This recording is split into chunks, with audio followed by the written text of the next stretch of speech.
We are live on YouTube. What a day to be live on YouTube. Couldn't think of a better place to be or thing to be doing than chatting with Adam and Chris about the goings-ons in the Dabbleverse. Never a dull moment. There's been a couple. It's been a while. I just said never. I know. Why are we so argumentative with you today? I should be yes-anding you, probably. It's just that you're always so full of shit. That's what makes it difficult. We do have some support coming in, which I appreciate. And it does slow down the show, which a lot of the viewers hate. But I kind of like pissing them off because I'm taking over Aaron's role now. And so supertip.gg/WATP is where you can go to participate in the show, like Johnny Credits over here.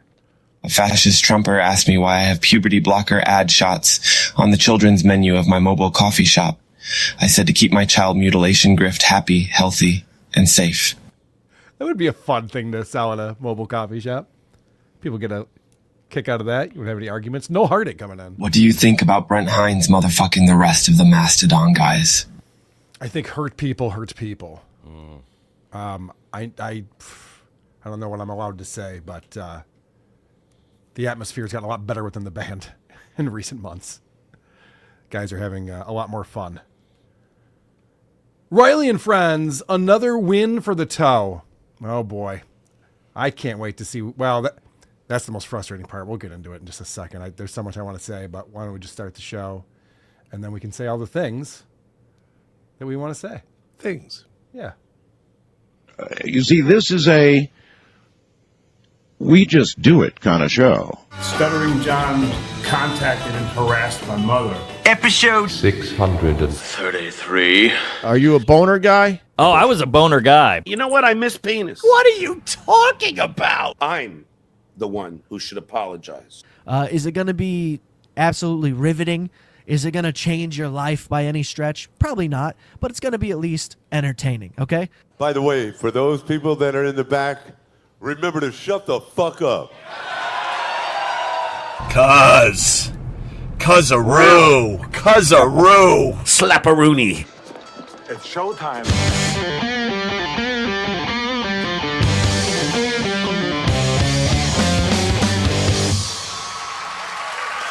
WAATP. Hello, we're Predicted Cousaroos. Welcome to another episode of Who Are These Podcasts, the only show that will never bail on their audience because we share a bond, and that's why we're doing time. I'm your host, Carl. With me every Wednesday, a man who will take off his filter for $1,000. It's Adam Busch.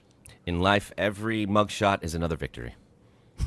And also producer Chris is with us. Hey, guys. Please go to whoarethese.com. That's where you get our email address, voicemail number, link to the subreddit, link to the Discord server, link to our merchandise, link to our YouTube channel, and that link to Patreon and Supercast featuring 2 exclusive bonus episodes every month. Support us on there. You also get the entire back catalog of all the bonus shows we've ever done, and you can get them audio only. You get the video links. Everything is there. When you sign up for Patreon, you can also become a member on this channel, on this YouTube channel, and you get to watch this show every Saturday when we do it live or anytime thereafter, as well as the bonus stuff that we put out in video form. It's right underneath the membership tab. You'll see all the videos there and all the links, and you can check that out. We appreciate that support. Keeps the lights on, and it keeps our ability to buy plane tickets to Detroit. September 12th, we'll be live at the Magic Bag, themagicbag.com. You can get tickets there. There's also tickets. There's a link right from our homepage, whoarethese.com.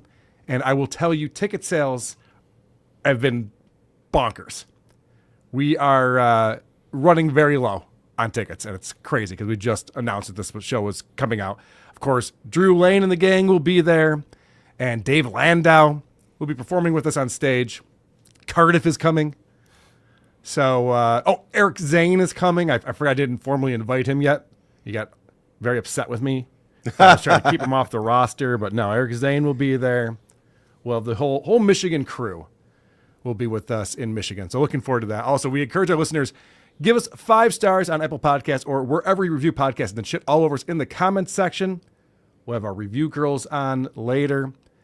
Today, on the show, we'll be talking about how Rolling Stone magazine ranked the characters from the Howard Stern show, and it's quite interesting.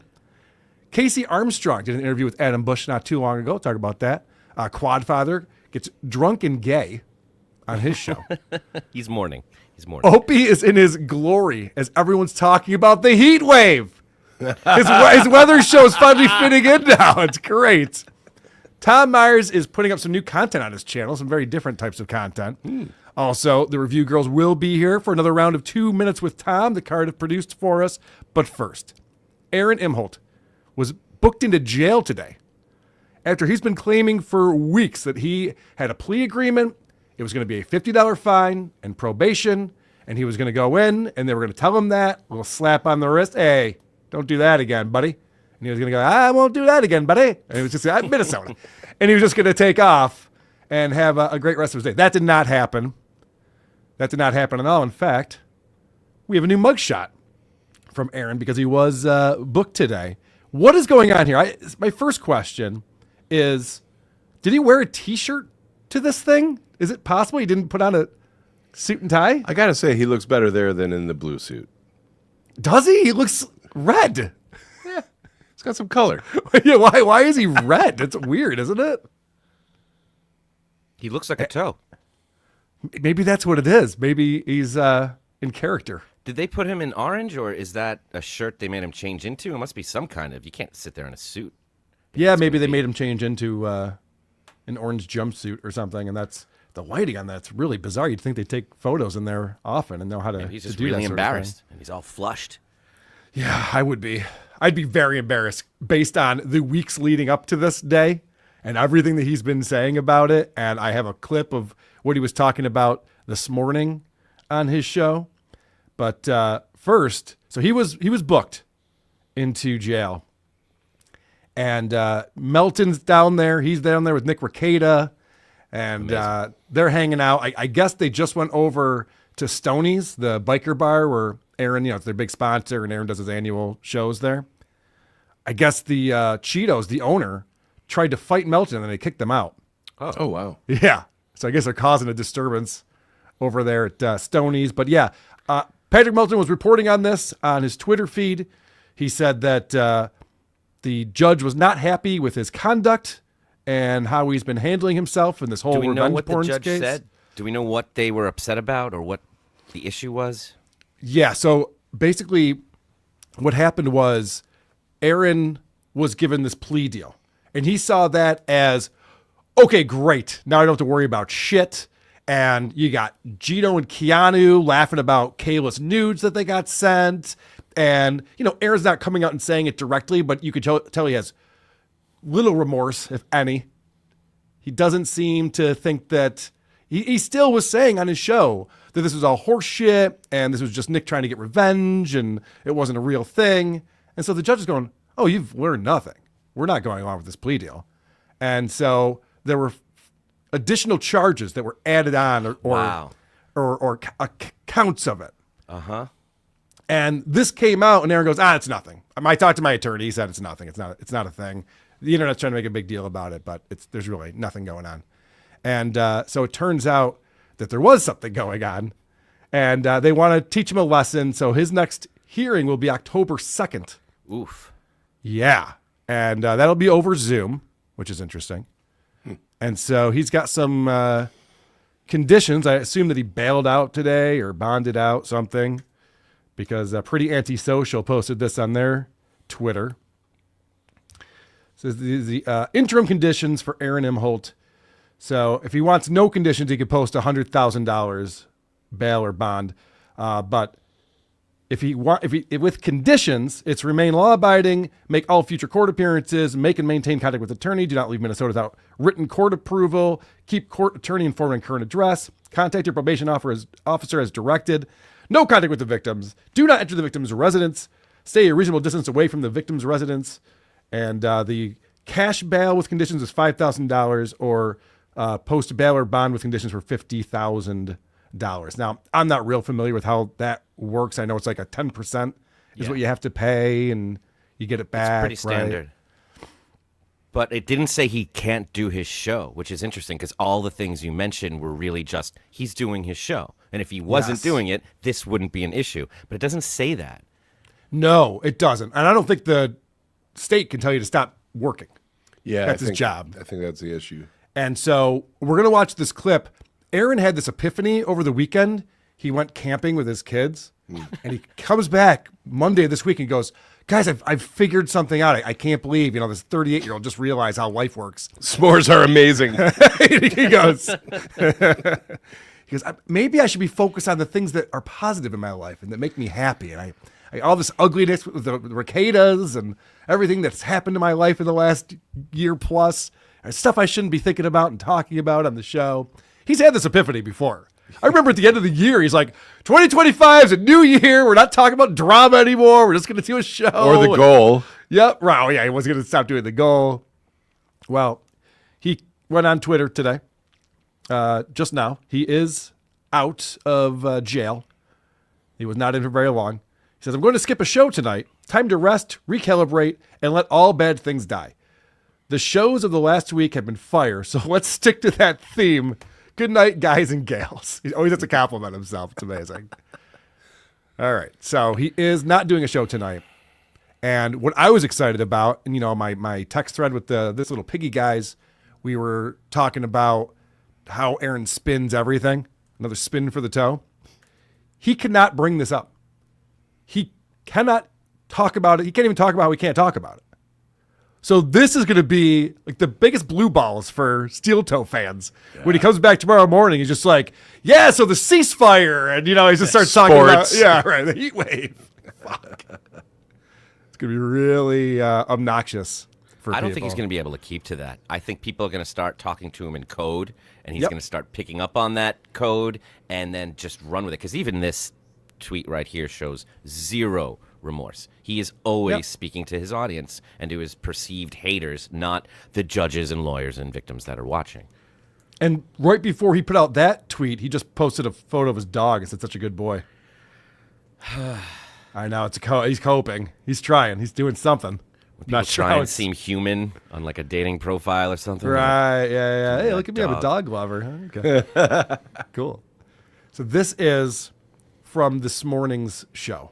But, get back to your point real quick, Adam. Aaron's show is run by his viewers. Right. And specifically people who give him money. Mm-hmm.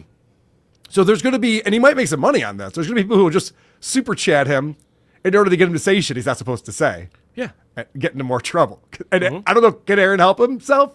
No. Will he help himself? I don't know. No.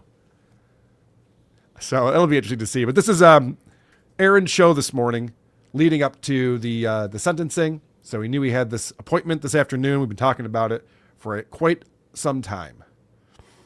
Oh, man. I was just before the show started, I was texting with SP and trying to figure out our plans for today. And I didn't leave the conversation open, but I ran out of time. So I have messages and I can't really respond to them. Today's going to be, I think, for me, it's going to be the lead up to is going to be the craziest part. I'm very excited to just have the whole process be done. This is kind of the day I've been waiting for forever. Today is a great day. Okay. Stop it right there. So with Aaron, everything is spin. He confiscates everything that he's talking about. So this is like the end of this. Oh, today's a great day.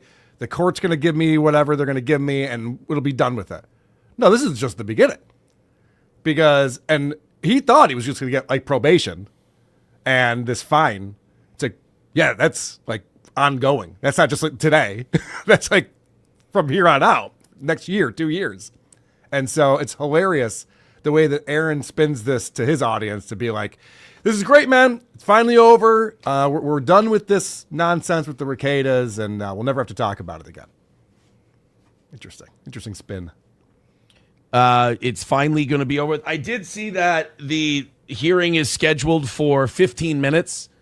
So it does kind of sound like we're just going to, everyone's going to read their stuff that they brought. The judge is going to, go through the sentence that we agreed to at the plea hearing, and they're going to shuffle us out of there. Yeah. So the actual, the lead up and everything of, it's kind of like everything else with this whole deal. It's let's hurry up and get this thing over with. You see what I'm saying, Adam? This guy's like, whether he's taking it seriously or not, he's trying to put it out there that this is a waste of his time. And he's like, fine, if we have to go through this procedure. Yeah. If that's what you guys like to do down at the courthouse. Do I have to be there in person? Fine, I guess I'll do it. Well, see, he keeps saying we and us, like they're all in this together. We decided, and then it was just going to be us are going to read our things like it's a group experience, not something that's happening to him that has consequences. This would be like if you guys were having an intervention for me and I knew about it ahead of time. Like, this will be great. Go to the intervention. Those guys will read letters and stuff to me, and then we can get right back to it. Go get some drinks. Right. And then we'll all get drunk. It'll be great. And it's been almost a year. I am excited that I get to get everything off my chest today, that I get to say everything I want to say. This is interesting. So apparently he gets a monologue. Yeah, like a part of this, it's 15 minutes. We'll give you 5 of it, Aaron. Let us know what you think about all of this. So what's the deal with Cord anyway? Huh? Yeah, just trying out new material. Does he get to give a statement on behalf of himself to hopefully reflect upon the sentence? Is that something he gets to do? I guess that's what he's explaining, yeah. Then it'll be public record and we'll be able to find it. I'd like to read that. Oh, yeah. Me too. Mm-hmm. Because I haven't been allowed to. So I haven't. I get to do that today. And once I do that, like I've done for the last week or so, I will consider it all done. All feuds are over. Phew. I know. It's amazing. I don't think you get to decide that. Yeah, it's not up to you. Right. Yeah. The judge is like, oh, no, this is not done. In fact, we'll see you back in October. Well, wait, didn't you get my mom's letter? That's right. That's right. The mom's letter. He thought that was the one that tipped it for him. On my end, all this whole last year and a half, not quite 2 years, this last year and a half or so is all gets to be a bad memory. It all gets to be a bad dream. And I get to move on with my wonderful, incredible life with amazing. He's literally said almost verbatim these exact words multiple times where he's just like, we're not talking about that anymore. I'm done. I did my thing. And it's just, he can't stop talking about it. And people, it's the only thing that's interesting about him. So it's, people are talking to him about it. Mm-hmm. It's like if Opie had a restraining order against me. Don't get any ideas, Opie. And part of the terms was I wasn't allowed to talk about Opie. Do you think there'd be a single chat coming in that wasn't about Opie? Of course it would be. It'd be nonstop. People who care about me. Again, I'm very excited to be done with the whole thing. There's going to... I mean, who falls for this? Hey, I get to go to my sentencing today. Are you nervous about it? No, I'm excited. Yeah, not the Minnesota court system. None of them fell for it. Does he understand they're watching this and they're still going to be watching this? Everything he says comes off as someone with no remorse. Even if you believe in your heart you didn't do it, if it's come down to this, maybe give the impression that you are aware that there's a victim. Even if you don't believe it, maybe talk about them or this or just something. And I would think his attorney would say that to him. It's so strange. That's why I'm it's wondering like the what's gonna attorney would be like, happen next month. you got to act like what you did was a horrific thing and this person's suffering because of it. So if they haven't told him already, he's either not listening or they're terrible. Either way, I don't see it suddenly happening. I think his attorney sucks. I think the attorney's really bad, but I could be wrong. Don't sue me. To be people who are disappointed by today, I want to tell them, stop investing so much of your life into strangers. See, this is the part. This is smug Aaron right here. And I was looking at the Steel Toe Boring Show subreddit, and people are in there, just like Aaron says. People are celebrating like this is a good thing for them. As if like Aaron going to jail is going to make your life better. It's not. But what Aaron doesn't understand is that it's this smug prick behavior and delivery that makes people root against him and want him to get his comeuppance. Want him to like actually have to deal with some consequences for being such a prick all the time. Also, if he is actually guilty of this crime, then it's not right to celebrate. But if you're a victim of a similar crime, if you've dealt with it in your life, you can take some kind of stock in justice being served and the right thing happening. Maybe the people who feel like they're victims in this get to just have some kind of relief. The thing that they'll never get as long as he keeps talking and acting like this. Yes. Let's watch that again. This is Aaron thinking that he was going to get a slap on the wrist and a $50 fine in just a few short hours from now. Whole thing. And there's going to be people who are disappointed by today. I want to tell them, stop investing so much of your life into strangers, and then you won't have to have these feelings all the time. And no matter what you do, I know you're going to be upset. Do not come to me to work out your feelings. Wow. This fucking guy. And he's been saying, especially lately, I always give you the truth. I've never been wrong about anything. Come to me. Everyone else is lying. And so this is like the reality he's built up in his own head. And so he comes on his show and he's just like, these people who think I'm going to get more than a $50 fine, they're in for a rude awakening. It's going to suck for them. You know, there's parades being held right now. He's so concerned about our feelings. I know. He's such an asshole when he talks like this. Do you think he talks this way to his mother? Or No. he talks about these people that This is love him? performative. This is a performance that he does. He's the villain. He's the pro wrestling guy. He needs this. No one's coming to you to fix their feelings, Aaron. Correct. You're coming to us Yes. to create this reality. And Yeah. no one buys it. And Aaron kind of bounces back and forth between the two because he's a big wrestling fan. So he knows how the heels get people interested and excited. When the heel comes out, the arena explodes. Boo! Get the fucking guy out of here. And that's the visceral reaction that they're going for. Aaron claims that's what he's trying to do all the time. And then when people are like, yeah, we are rooting against you. We want you to fail. He's just like, well, that's your problem, man. I don't know why you'd want to invest your time and energy into what I'm up to. It's like, but that is what you want. Yeah. It's very similar to the sensitive loudmouth at a bar. Yeah. Finally pisses everyone off, and it's like, oh, what? Yeah, what'd I do? Can you imagine, like, the NWO comes out in the heyday of WCW, and people are booing, like, whoa, whoa, whoa. what the fuck? What did I do? Just let it. I didn't care about your feelings to begin with in this whole process. I certainly am not going to care about them once it's all over and done with. This is a man, by the way, who's celebrating the championship before Game 7. Yeah. You know what I mean? Like, he's already thrown himself a parade. He's got the trophies shining up. Like, all right, this is great. It's like, still a game to play, my friend. Still a game. I'm just, today is the day I've been waiting for, essentially. Todd, my attorney, who is fantastic. If you ever need somebody, call Todd Peterson. What a Todd, horrible advertisement. Cease and desist. Todd Pearson's like, don't talk about me anymore. We don't know each other. has kind of laid out the lay of the land for me today. We're all set.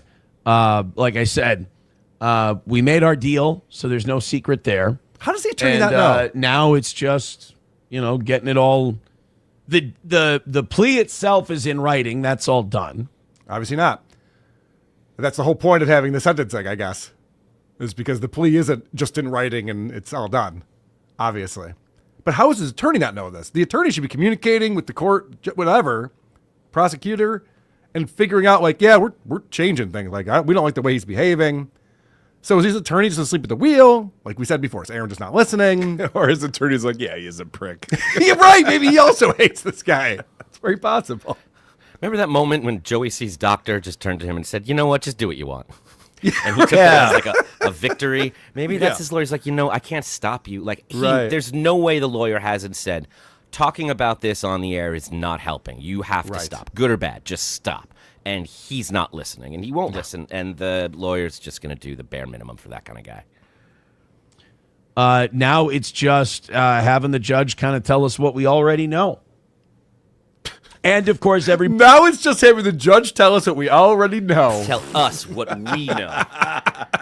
Wow. None of this aged well. And I love that it only took a few hours for it to not age well. It's great.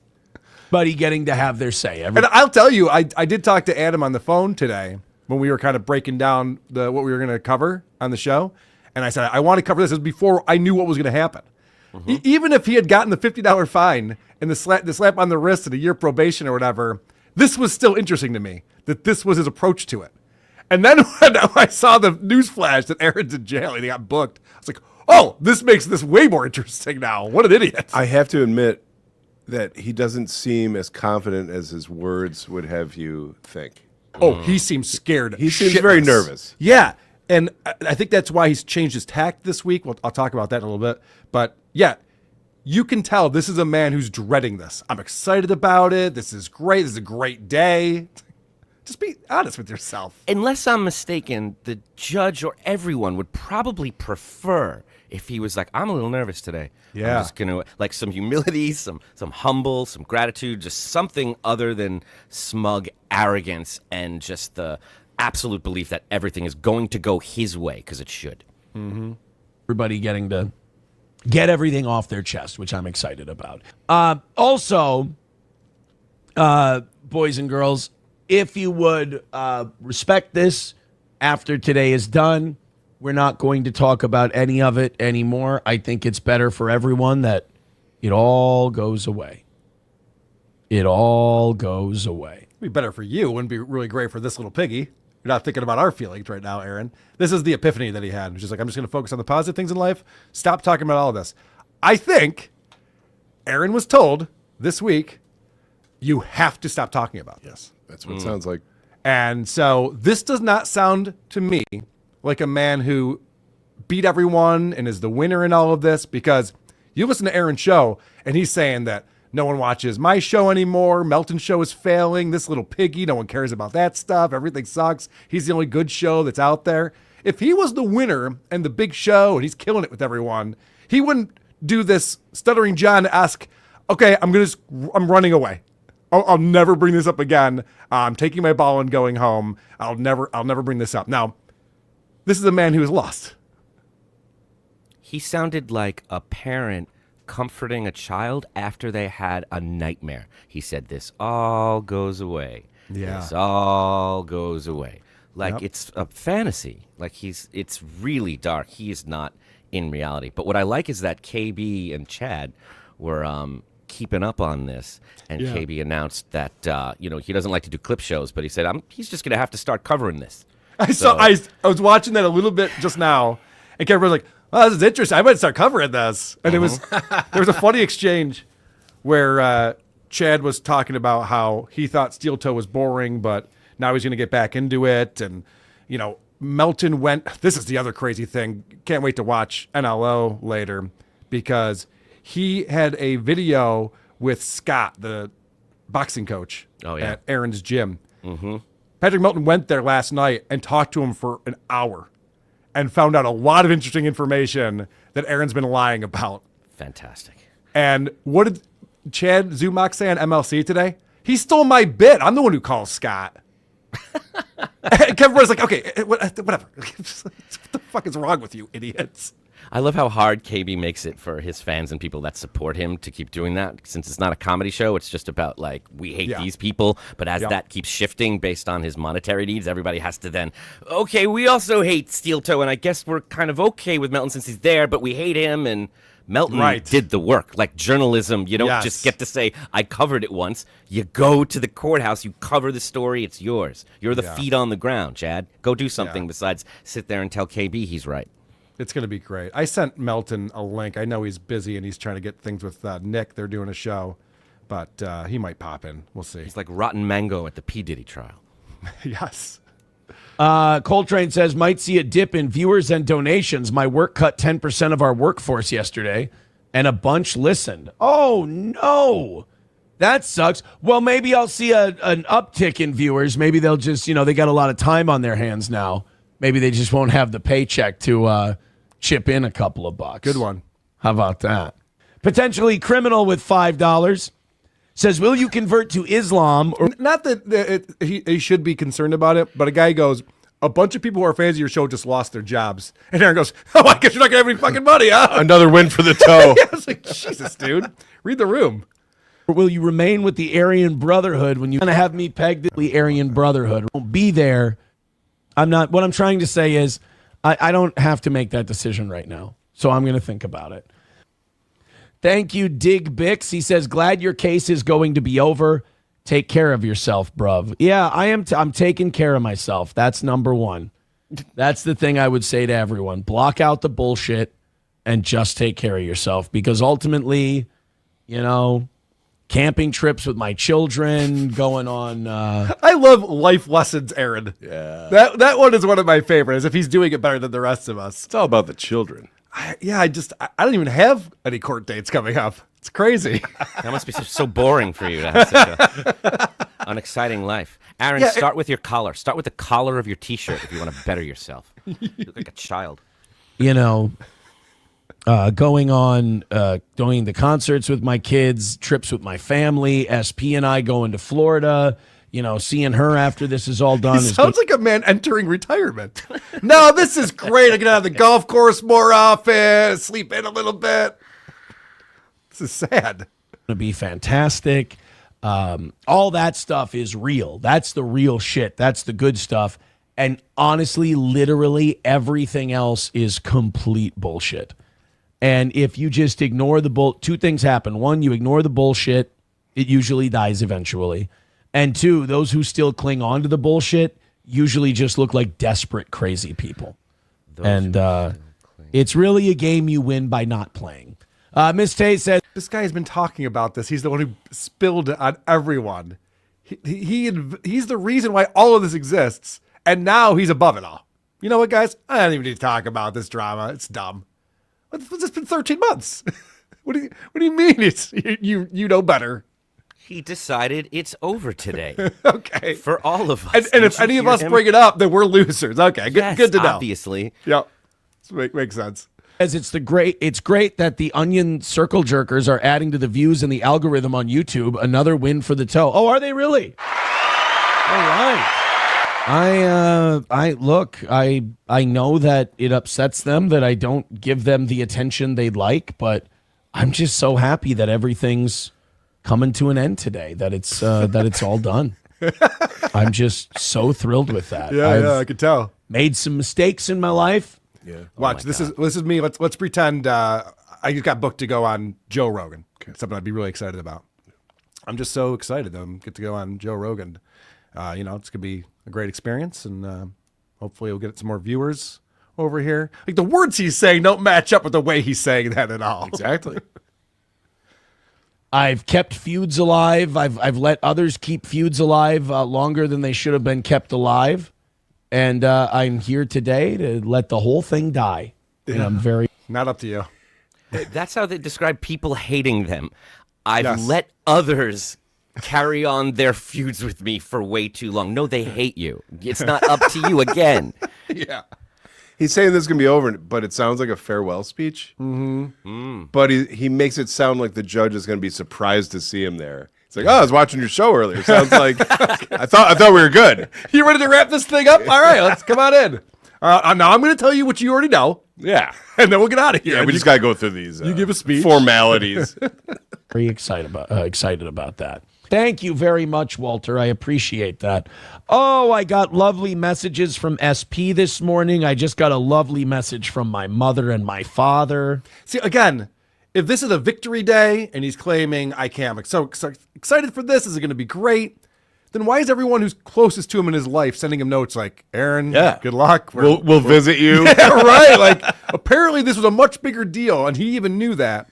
And he's been downplaying it for a while. And even back when he first got the felony, he's like, I'm not going to do it. This is ridiculous. I'm not going to actually get convicted of a felony.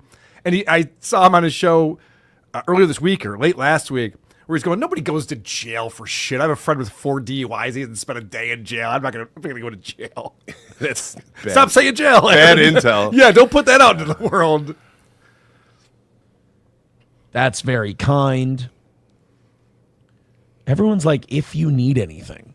Yeah. You know? It's hilarious. Like maybe a book. Yeah. Something to pass the time. A cake with a saw in it. Yeah. If you need anything, I've talked to my representation. It sounds like everything's pretty straightforward today. Wow. I'm all set. Nope. You look all set.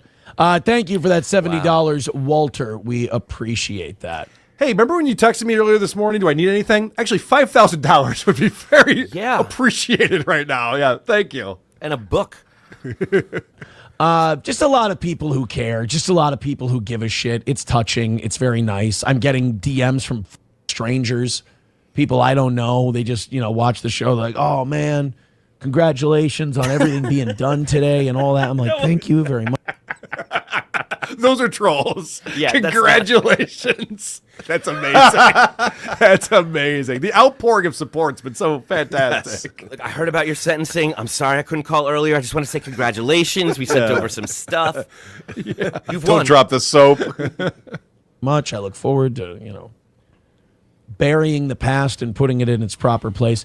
That address or that my final speech today is going to be incredibly cathartic. That's going. See, this is interesting too, because saying the final speech will be cathartic, but he's been winning all along, and he knew all along that he was not going to get out of this. What's he been holding back? Yeah, so like, what is he? Why would he need something to be cathartic for him? He's been crushing all of us and sitting back and laughing as we try to nitpick on these stupid little things like gross misdemeanors and felonies. This is about revenge porn, correct? That's what this specific thing is. Yeah, I'm sorry if I didn't set that up correctly. This is there's just Kayla so many Ricada revenge porn. Yeah, He's been involved in so much. I just want I to know. The charge is for revenge. So there is presumably a victim here. If I was the judge and I only saw this 10-second clip of him talking about how cathartic this would be for him, I would realize he has shown no remorse and he's just not a understanding monster. this at all. Because anyone that sees this that was a victim or dealt with this kind of thing is not hoping you can finally find peace after this. Kayla, you complaining about how I revenge porned you has affected me in the following ways. What are you going to say? Exactly. Idiots. Address or that my final speech today is going to be incredibly cathartic. That's going to feel really, really good to give that. I'm looking forward to that today, and then after that, I mean, that's the deal. It's like if you bury the past and you put it behind you, then there's really nothing. There's no punishment today. No, it's in October. Wow. Could you imagine? I mean, obviously, it's not as bad as this, but like a serial killer being like, yeah, but I put that behind me, so I don't have to worry about anything going forward. We'll just no more killing. We'll be good. Yeah, let's all move on. Yep. Oh, they found DNA at the scene? No. Shit. Because it doesn't work that way. Sloppy. Yep. Like, you only punish yourself by carrying on the past. But if you bury the past and you burn it and you kill it and it's done, you just move on with the Maybe rest shred of your life. it in a paper. And you punch the past right in the fucking face. Take that, Nick Ricade. I mean, past. Take that. I love you and I hate you, but I love you. And you behave yourself. It's really, really good. Yeah. Oh, look at this. More now more people. You got this, boss. Thank you very much. Good luck today. Now, because I mentioned it, even more people are starting to send me messages. Thank you so much. Dude, his show is going to suck. He cannot address this. He can't talk about this. And it's going to burn him inside because he could make so much money if he was accepting super tips. Yeah, that actually and sounds kind of addressing amazing this. to watch. That sounds like very exciting. I would love that if he was actually able to talk about it, but he's not, and he won't. And But his watching shows- him be frustrated and not be able to and watch people goad him into it could be really great. That could be actually a lot of fun. So we'll keep an eye on that. Tune into this little piggy on Friday this week. Yes, on this just very so we're channel. clear, what he just did right there was give a warning to the judge after saying how this is all done, this is all behind us, but if it's not behind us, really all you're doing is punishing yourself. That's what he just said, just in case. This is wild. I mean, this is a personality disorder. Yeah. To even be able to think this way and say this out loud, if he doesn't really think it this way, is... yeah, just to concoct it. Yeah, it's endlessly fascinating. And so when Aaron acts like he's the hero and he's so compelling because he's such a great entertainer, it's like, no, you are fucked in the head. We don't deal with people like you in our daily lives. We don't know people as crazy as you. So that's why it's interesting to watch and point these things out. We watched it with Stuttering John when he was calling out the judge who was residing over his case. Yes. He started Yes, making you're right. fun of him. It's the same thing. They care more about this audience and putting up these appearances than they do their own self-interest. And that's... And they're dumb. That's the other connection between these two. It's a really dumb thing to do. You'd have to be really stupid to think that's they a good both strategy. brag about texts from their mother and their girlfriend. Yep. Mm-hmm. Yeah, they're supposed to love you. Case closed. Well, I want to thank the people who are watching. Over 1,500 watching us live right now. We have a lot of stuff to get into. I have some Brendan Schaub news that's very interesting. Quadfather, a few clips on him getting drunk and very gay. We have Mike Wolters is joining us, former producer for the Drew and Mike Show, to talk about some Opie stuff. I have some Stuttering John stuff that's great. Casey Armstrong did an interview with Adam Busch. Tom Myers coming up. But first, thank you to the people who support us. Supertip.gg/WATP gives you a chance to participate in the show, like Darkside Aaron. Darkside Aaron, that's a good name. Someone please help! Aaron left me behind in the cell. The begging monster is back in the cell. That's disappointing. Anonymous coming in. So, John Sarasani, you said you have a waterfall in your house. Well, as my girl Shania Twain would say, that don't impress me much. Oh, Lucy, you would be impressed by that. Detroit Dabbler. Thanks for all the laughs, Lady K. Hope you're doing good. Looking forward to Detroit. Don't worry, guys. You have to do something really messed up to get arrested in Minnesota. Another win for the toe. Yeah, Detroit Dabbler. I think that's what he said, actually. Don't worry, guys. He really just has no clue what any of this is. Koof, who we were just hanging out with this past weekend in Boston. Another win for the toe. Another win for the toe, Koof. David R. Fuller. Thank you, Mommy, for the loan. You won't be getting it back. Correct. Timothy McDonough, who was the man who found the Trisha and Lizzo podcast we covered in Boston. Hungry Lizzo. Oh, man, that was fun. Oh, Aaron, you have some begging to do to the tune of $100,000. Mommy cannot save you this time. Yeah, this'll. Remember when Stuttering John had the lawsuit for $12.5 million? Yes. And everyone was like putting 12.5 into like notes and stuff like that. It's going to get creative. I don't know what that means. I have no idea what that means. Adam Busch claims to be doing interviews with YouTube's biggest retards, but hasn't reached out to talk to Emmy once. Another win for the toe. Have you reached out to be on the Steel Toe Show?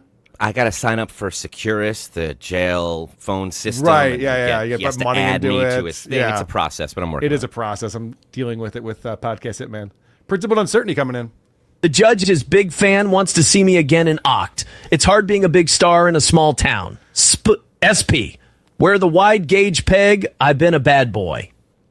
The judge wants to see me again in October. I'm very popular. Very popular. That's the other thing that Melton was saying.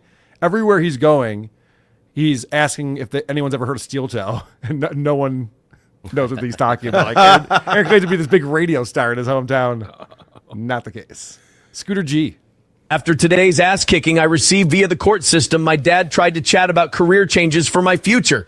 I told him to come up with one I could make $100K. He couldn't. My dad couldn't either, so I just talking to him. How am I not the one in legal trouble? You were, Joey. You were. They're just catching up. Venom Tony 15. Hey, fellas, love the show. I wanted to ask Adam something. As a longtime fan of Buffy, and my fave villain of the show is Warren Mears, is there any way I can pay Adam's autograph pick? Any way I can pay for Adam's autograph pick of him? Serious question. Love you guys. Yeah, you can do that. Just Venmo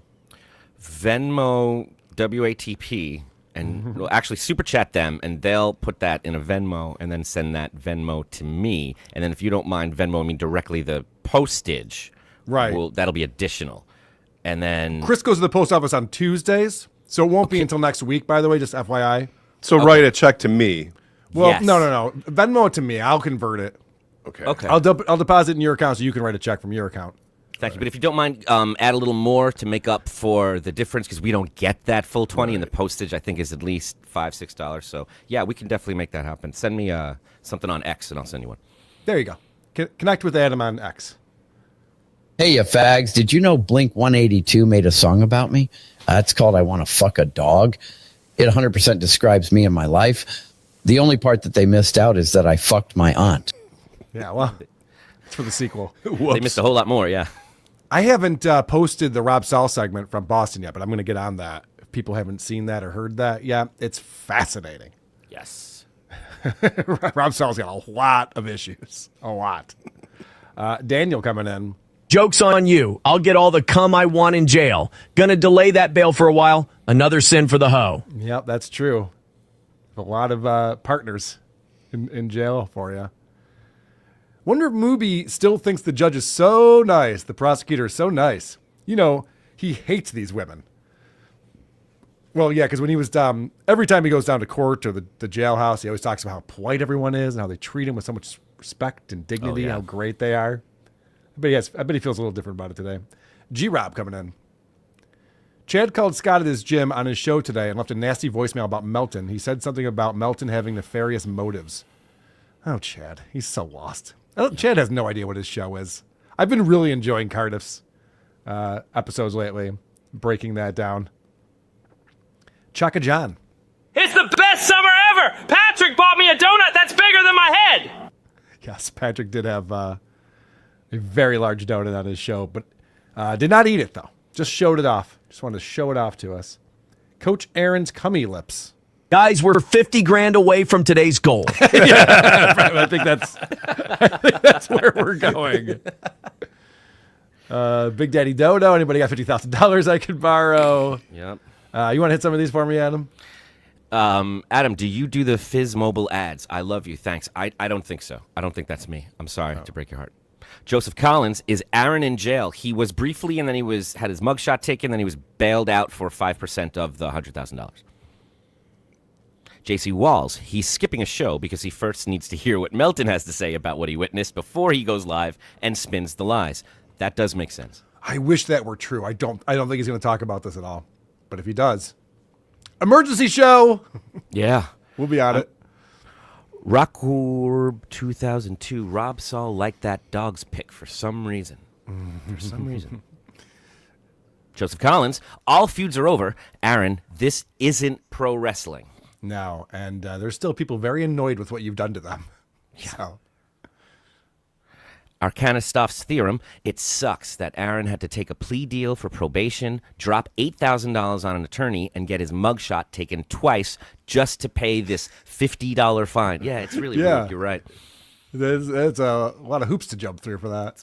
Almost like they don't know who he is. Rumpled Trenchcoat, a Columbo podcast. Aaron really shouldn't make references to things getting off his chest. Yeah, I missed that one. Thank you.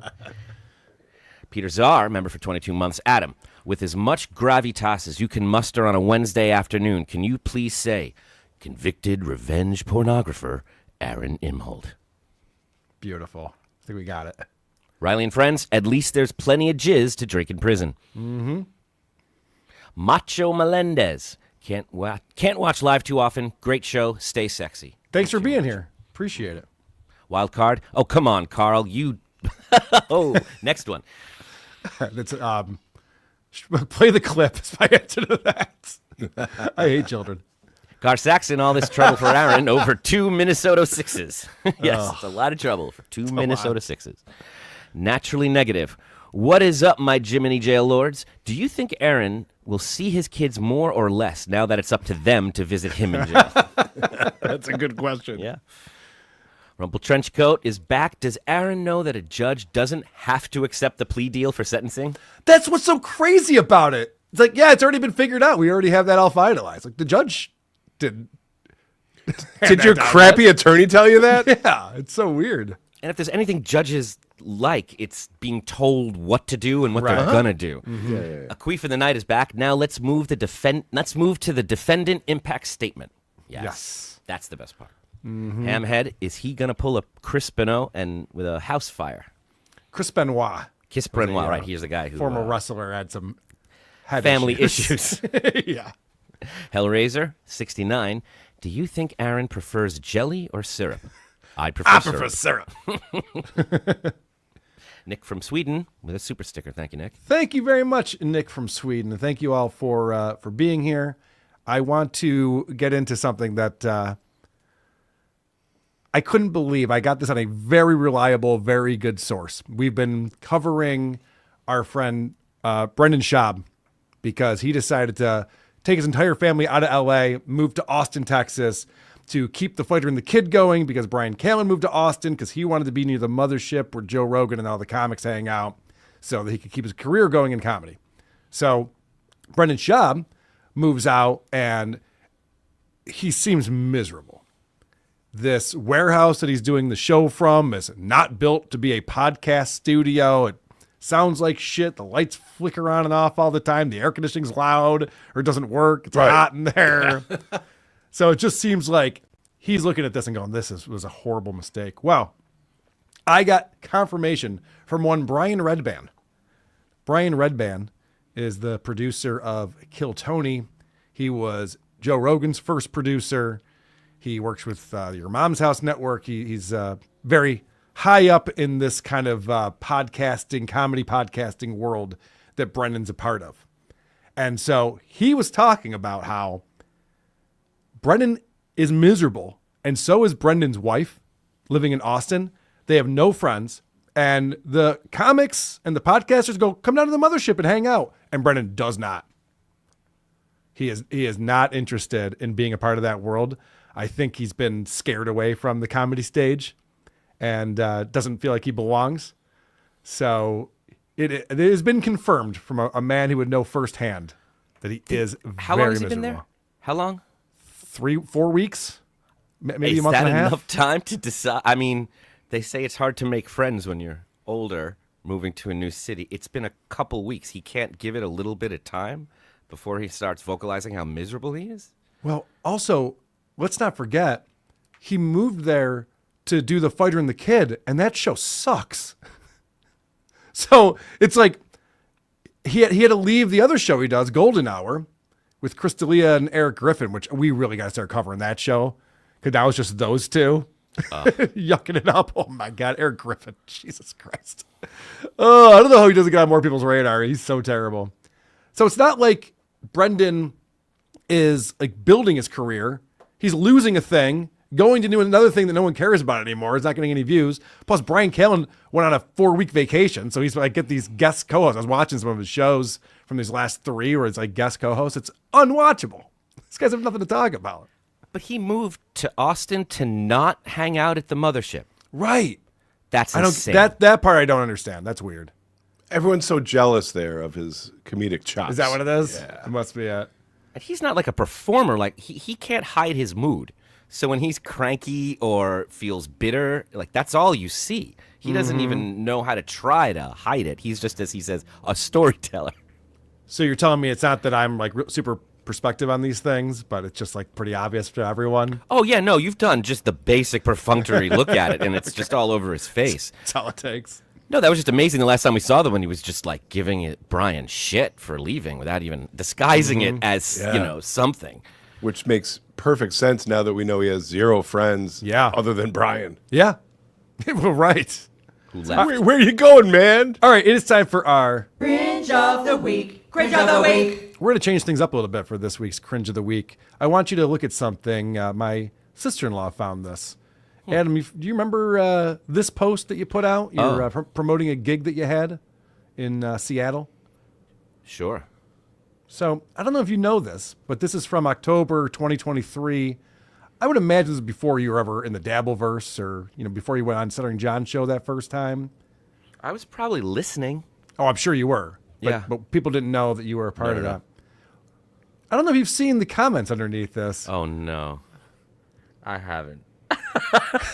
Harrison Young. Hey, Adam, how about doing topic time? And then he responds to himself. How about it? This was a question, And then a third time. Why won't you just answer me? This is very freaking patronizing. I work very hard for my show, and I would expect more integrity from someone like yourself. Actually, can you read that as Harrison Young? No. Can you do a Harrison Young impression? I'll work on it. Okay. Not now. I wasn't really giving it the right In cadence, his defense, in his defense, he's really upset because I'm liking them and I'm not responding. That's a good point. Yeah, I did notice that. That's a good point. Yeah. I didn't know that was you liking them. Because I'm a big fan. I just didn't have the time to schedule it at the moment. That is patronizing, actually. A little bit. Okay, well, he's got a point then. I don't know who to cringe on. So what is the update with that? I know you got to meet Harrison when we were in Boston. Yeah, we wanted to go do his show the next day. We said, we'll drive to your studio We have the whole day, whatever works for you. He only has the studio on Thursdays. Right. I really want to do it in person, but if I can't, I'm happy to just Zoom with him. Yeah. Yeah, you got to make that happen. That'll be good. I have his number. I'm always reluctant to open up that can of worms because I know it's going to be a lot, but I will definitely make it happen soon. Well, you're not Lucy Tightbox, so it won't be that bad. Good point. Good point. All right. I want to talk about Quadfather. We just got a quick package here. Quadfather does these shows, Backyard Boys BYB podcast, and sometimes they go on for hours and hours. This one goes on for almost 5 hours. It does. And Quad is enjoying an alcoholic beverage or two during this? I mean, you're being a little dismissive. He is mourning.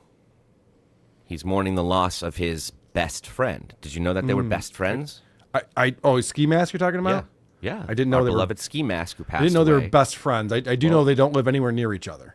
What Or he didn't says live anywhere is near each other. late night phone calls, taking Okay. mushrooms, hanging out. Like he loved him, and he says Okay. that many times. And I'm always interested in people that have these very loud, intense political beliefs, but when left alone, or as you say, alcohol can be a truth serum. Mm-hmm.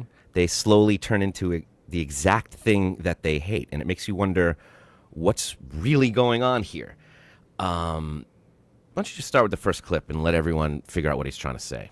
Okay, sounds good. I want you. So you guys know the Doors, right? This is the end. like the front my door, Carl. only friend. The Doors. end. I walked on down the hall. Garbage. And I put on one of the ancient faces. And Biggest hacks in the world, bro. Stevie Lou, I want to.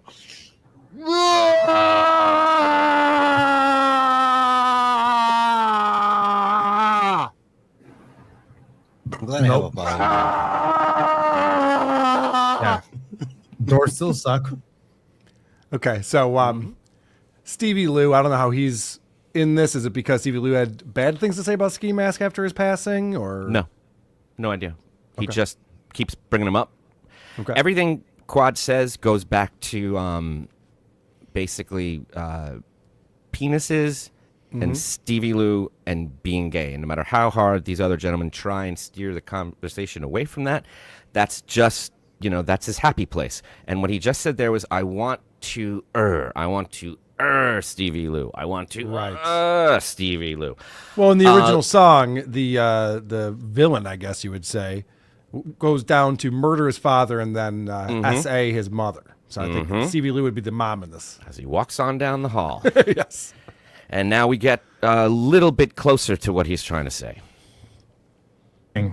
No, it's not anything like you just said, faggot. God damn it. Were you not listening to what I just said?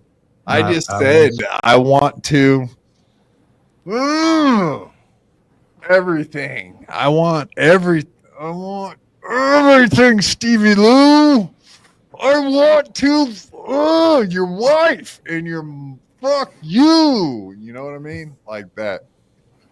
In the nicest, funniest possible way I could say it. Which is hilarious, right? Hilarious. I'm being funny tonight. Okay, so what we're watching right now is Quad's lost his two co-hosts here. They don't know what to make of this. Dave Sarah's just gotten up and walked away. Yeah. And the other guy's just like, all right, you want to fuck Stevie Lou, man? I don't know what to tell you. Yeah, so this is where Quad gets very uncomfortable with their reactions. Maybe. Make a joke. All right. I don't know if that's what- make a Say joke. something funny. Say something funny, faggot. God damn you. I went on a date the other night, and What was the woman his said she name, was saving. faggot? No. There we go. That's the chemistry you get. That's just drunk talk. Oh God, he's so wasted. Yeah, it's really you get to see who he really is, I think, to some degree, because once we've made it clear that he wants to have sex with Stevie Lou and that he needs his friends to tell him that's okay, and he talks about ball sacks and testicles, and how he asks each one of the guys if they've ever sucked on any. And he makes it clear. He says, this is a direct quote. He goes, "It's okay if you did. At this point, I wouldn't even judge you. I wouldn't even mind." Nobody brought this up but him. So now that we've dealt with his sexual issues, he's moved on to it gets even worse. Okay. Oh, you know what? I think I have the wrong link. Mask would have wanted it that way. Dave Sarah is greater than Karmic X. Fuck you, Karmic X. Dave Sarah is gonna fucking kill you, faggot. In real life. I agree. In real life. In real life, he's gonna kill you, faggot. Yep. In real life. Don't follow me. Not in the Follow me instead. Yeah, Dave Sarah's gonna kill you, faggot. You fucking faggot. Dave Sarah's really gonna kill you. That's not even a joke. What? It's not a joke. It's real. He's really gonna do that. Quad, I told this to your face on your show. We review homosexual shows hosted by gay icons that talk about gay sex less than you. Yes, that is very true. And when you're not talking about gay sex, you're explaining how your co-host is going to murder somebody in real life. Not kidding. Right. It pays to be Quad's friend. He's really looking out for yeah, it's very, very helpful to be yelling these things. I love these guys who are edgelords. Kevin Brennan does this all the time, where he breaks the terms of service and he challenges the platform to come after him. Because again, it's a crybaby. He'll be the first one to be a little bitch about it when he gets a strike on his channel or you know, he loses his Twitter account. You're like, okay, so you just want to be angry? Is that what it is? When there's a clip that Shuley plays on his show from like a year or two ago with Aaron Imholte calling Shuley a cheap Jew, and he goes, "I don't mean that in a funny way. Yeah. I mean that for exactly how I'm saying it. You're a cheap, disgusting Jew." You're just like, whoa, okay, that doesn't make it a good joke. It wasn't going to be anyway, but Yeah, he goes, "And I don't mean that as a joke." Right, yeah. It's like, Which dude, is okay. what Quad does in this next clip. Unless he ever wants to say this is comedy, these are jokes, they're just jokes, he makes it clear they're not in this next clip. So you want to kill Sarah, Kramer? what kind of gun do you have? Oh. What kind of gun are you going to kill this faggot with? I don't kill people. People kill people. Guns you're not a kill person? People. No, you should have said guns kill people, not people don't kill people, guns kill people.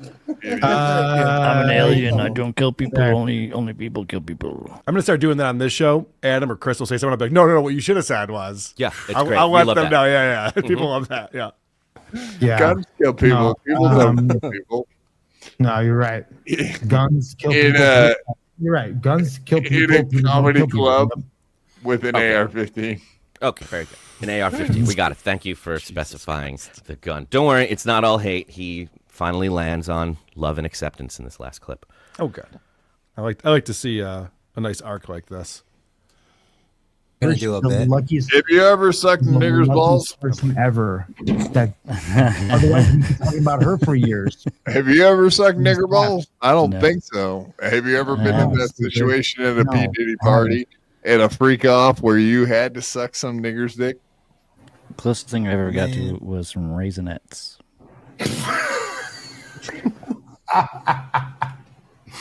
I don't know why Katie doesn't like you. I dude. have never. I understand. I mean, I understand if you had to. It's all good. If I was It in doesn't even jail, it matter. was like I don't even yeah, care maybe. at this point. I wouldn't even judge you. Well, you don't have to ask next time. You don't have to worry about what kind of balls they're sucking out over there. I look forward to hearing his next protest against gay rights. So- Proud Boys meeting. Yeah, I do wonder. Does it work for? I think John's asked him this before. Right. I don't even know if he's like attracted to people or if the sex is even on the table with him. He makes it very He clear. makes it sound like he has a type and he's can't into stop thinking about it or Yes. talking about it, and it's not women. When I said that to him, I remember he said, "We pull no punches. We talk about everything and all of the." No, you just talk about this thing. Yeah. There's not a moment of, not that it's a good thing, but of just even drunkenly lusting after a woman. It never comes up. all you talk about is this stuff, and your friends. We talk about everything. We talk about homos. We talk about gay guys. We talk about F slurs. We cover all of our color bases. cock from around the rainbow. We wouldn't even judge at this point. So thank you, Quad, for opening up our eyes. That's fun stuff. We got coming up Opie Radio. We have a special guest who's going to be joining us to talk about Opie. I got a really funny Stuttering John article. Casey Armstrong and Adam had an interview. Tom Myers has got some brand new types of content that he's putting up on his channel that I've never seen anyone else use this type of content. So I'm interested to show that to He's you. groundbreaking. It's groundbreaking stuff. But first, I want to thank you guys for going over to supertip.gg/WATP, slowing things to a halt so that you can get your words in like Sugar Coyote. Law enforcement was so nice to me today. The bailiff was such a big fan that he gave me a set of bracelets to wear, and then his friends couldn't wait to take a photo of me. I wish he could talk about it. I wish he could spin it. That's pretty much how he would spin it. I know. That's why it'd be funny. As they put the cuffs on me and put my hands behind my back, they gently whispered in my ear, "I'm a tow boy." I knew I had friends from that moment on. They would protect me. Then he shoved his big toe in my asshole when I realized it had nothing to do with my show. G-Rob coming in. Wonder who else Chad's been calling. Oh, yeah, probably all over Minnesota. He's probably just telling every place that Melton possibly went to stay away from him. Because that he's motivated to do. To go there and do the journalism, he's not interested in that. But preventing other people, all about it. They did try to call Stonies after they saw that they got kicked out today on MLC. Kevin and Chad called and no one answered. So that was that. Rygod coming in. I was out in 15 minutes. So on October 2, I just have to pay another $50 fine. Then it's all behind me. If I never talked to the St. Cloud Police Department, you wouldn't be in jail tow. But I am no snitch. I always tell the truth to the police. Like this one cop asked if I was gay. I said yes. Boys, calm down. You're both rat snitches. Aaron, I did an interview with Melton about how I gotta look out for my fighters, and you just ain't a boxer, kid. You ain't no Simon and Garfunkel. I love Coach Scott. It's one of the best voices on Super Tip. Koof coming back in. I could really use Cuff right now. Thank you for not killing yourself. Yes, thank you, Koof. We appreciate you over here. Great hanging out with him in Boston. JFK Head Chunk. Don't drink and dive. 100%. That's a quad reference. Riley and friends. Quadfather, end a sentence without the F slur. Challenge difficulty impossible. How else do you end a sentence? Duke Dingus McFire Farts, $5. Sounds like Quad has been spending too much time with racist frog. The best will be when he's reviewing this clip and he's in all sincerity going like, I don't understand what's funny. Well, is that funny to you guys? Do you think it's funny? Yeah. It's a pretty good Quad. You do a very good Quad. All right. At this time, we got to get into the Opster.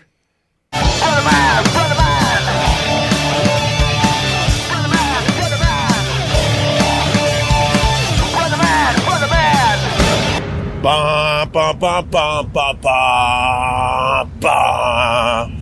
Skunk fart.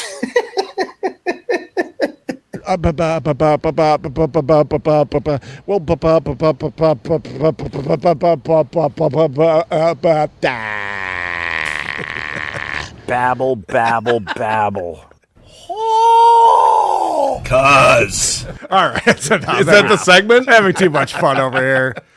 I want to bring in a guest. You know him from TDC Podcast, formerly the Detroit Cast. You knew him as the producer of the Drew and Mike show in Detroit on the Riff. Mike Wolters is here. What's up, Mike? Hey, guys. How are you? I'm doing fantastic. Thanks for joining us on the show. It's been a work in progress. It's been taking too long, so I'm glad we finally connected on this. Yes, and I'm so excited to hear you guys are having a birthday party for me in Detroit, September 12th, my birthday. Ooh. At the Bag. That sounds awesome. I may have to fly in for that. I was going to say, are you going to be there? Yeah, maybe I will. You know, I wasn't planning on going home in September, but maybe I'll have to do that. Drew keeps talking about it and how amazing it's going to be. And it's a great time of year. We go in like September, October. area every time to Yep. Ferndale. Yeah. It's the perfect time to be beautiful. there.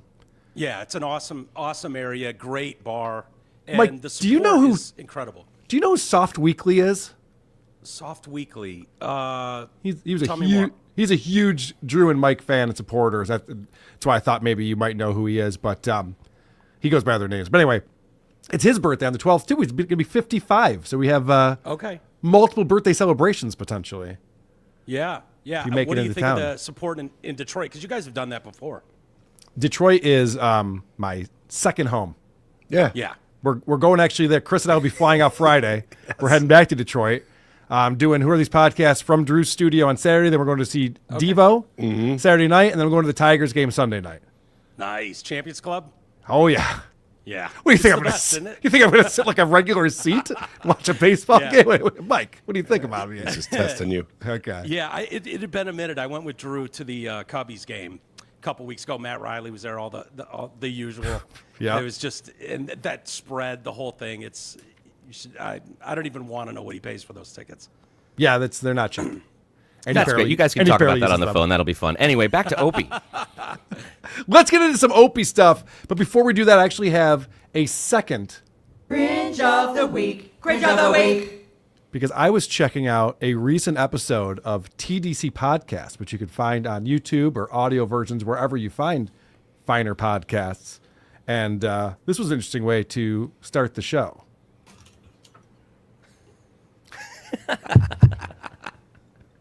This goes on a while. I saw this. You did see this? Yeah. Oh, this is humiliating. It's bad timing, right before you come on WTP. Yeah. To start a show I like can't this. hear you, dude. I can't hear you at all. It's because you're so passionate about whatever you're saying. Yeah, right there that we can't he's so animated. He thinks everyone's like, "Yeah, we're ready to do it, guys." TDC see Podcast, here we go. Like, huh? What? Idiot. I'll grab my phone, so if you want to text me, do you want me to log out and log back in? Leave the room, and come back. First word.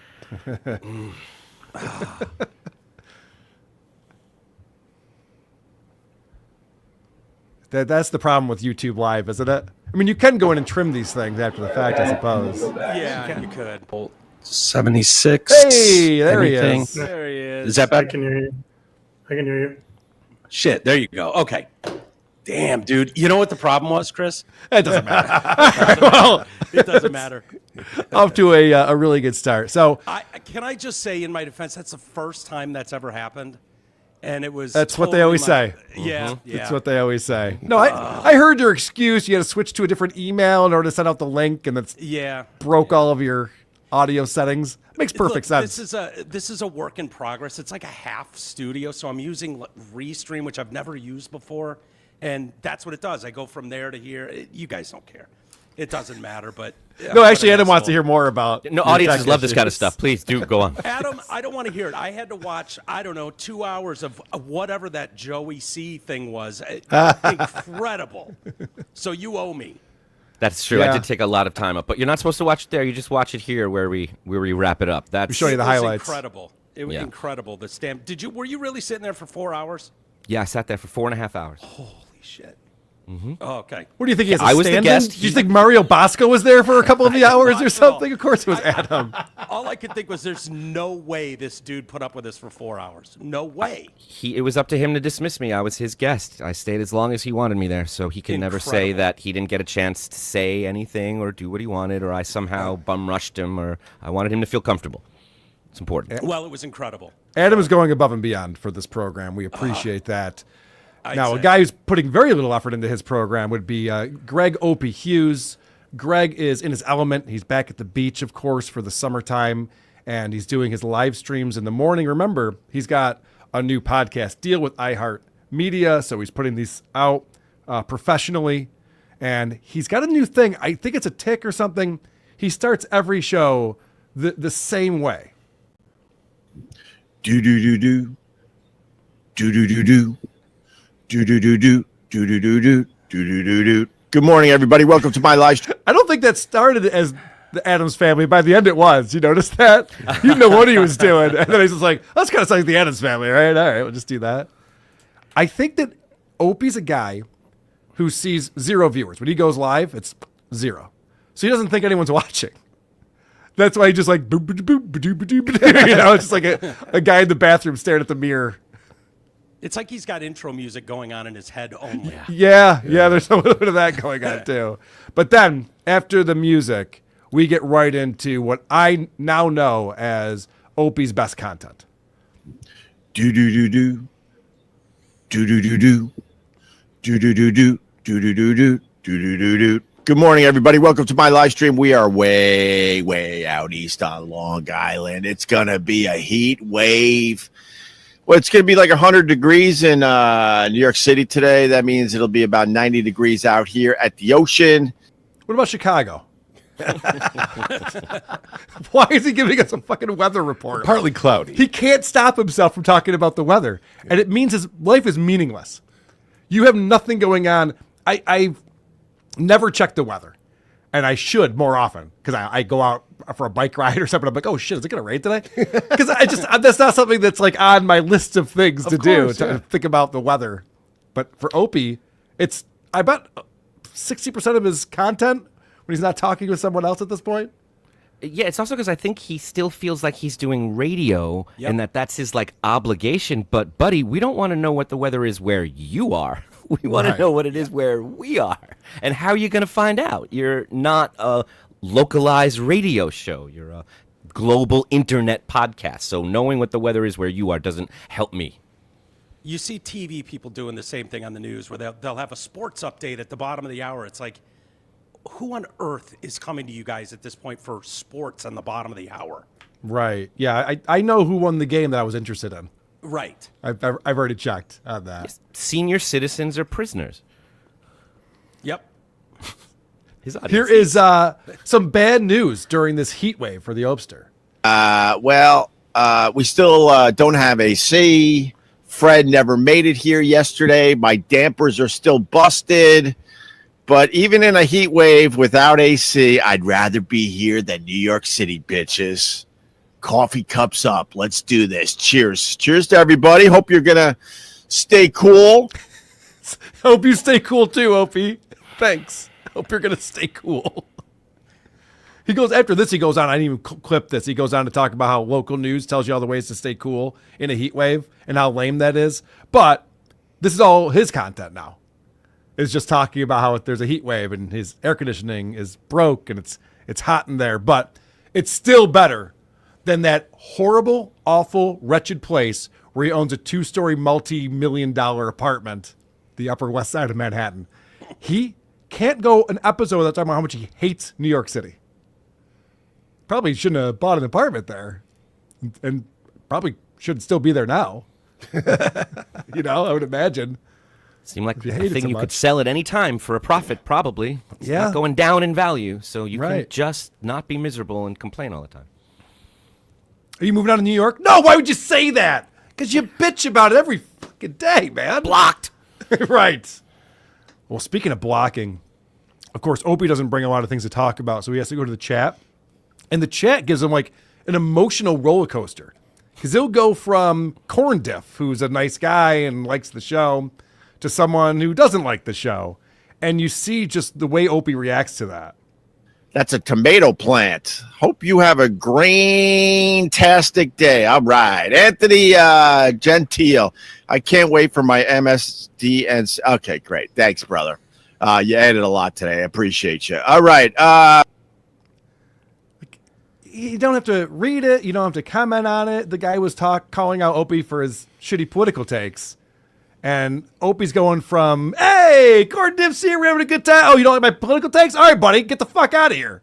Who asked you? I have a theory on this. We've talked about it before. Radio guys got this luxury of one-way communication for their entire careers. Yeah, they can go to the phones, but, there's, someone like Stuttering John trying to make sure it's not Cardiff and try to prank them. So for the most part, they're controlling all of the communication that's happening. They don't know if what they're thinking or what they're screaming in their cars. They're listening. It's just them talking out. And you see this with all of these guys now. They go on and they can't stop reading the chat. They stare at the chat and they respond They respond to positive. They respond to negative. It overwhelms them. It consumes them while they're doing the show. I've showed so many examples. Scorch does this, and sort of like all these guys that were used to be radio guys. Have you noticed that, Mike? Oh, absolutely. Like back in the day, someone had to go out of their way to send an email, and you usually had a team of guys that were going through them that and would cherry pick stuff. And if you went to phones, you guys know, that was even rigged, where you could pop people down. You could just dump them at any point if they were going to, you can usually pick up where someone's going, and you could bail on them, and you're the good guy. You can't in these situations. So, but Mike, I think that he's actually doing himself a disservice, because you're right, he can't, but he's also focused on it. He's the one bringing it up on the screen when people are goofy on him. We have an amazing example. Dang Lizard really pisses him off in this episode coming up. And so he feels compelled. He feels compelled to communicate with these people, and he's arguing with them, and he's blocking them, and he's getting upset or he's getting excited, and it's not good for him. But these are the last people you should block. They're actually furthering the conversation. Like, okay, make your point. Go ahead and debate this guy if you want. The last thing you want to do is blow that guy out, block him. Why would you block him? You're absolutely right. It's engagement, good or bad. That's what they want. Totally. Mm-hmm. Yes. Especially for a shock jock, controversial shock jock guy. Yeah. Yeah, for a tough guy shock jock. They're giving you free content to play with. What are you going to do with it? Yeah. And you decide to, let's kick him out of the room. Like, what? It doesn't make any sense at all. He's very thin-skinned. We'll get into that. But first, I want to get an update on how Opie's doing at the beach. I'm good. I got ocean hair once again today. Maybe I could pat it down a little bit. I haven't worn shoes in 2 weeks already, as I try to get all the way to September without wearing shoes. Are your eyes still closed? They are kind of open. This is early. All right. Let's talk about ocean hair, because we've been watching Opie for a few years now. When he's in Manhattan, his hair looks terrible. Yes. When he's at the beach, his hair looks horrific. So what's the difference? Why would the ocean make things different?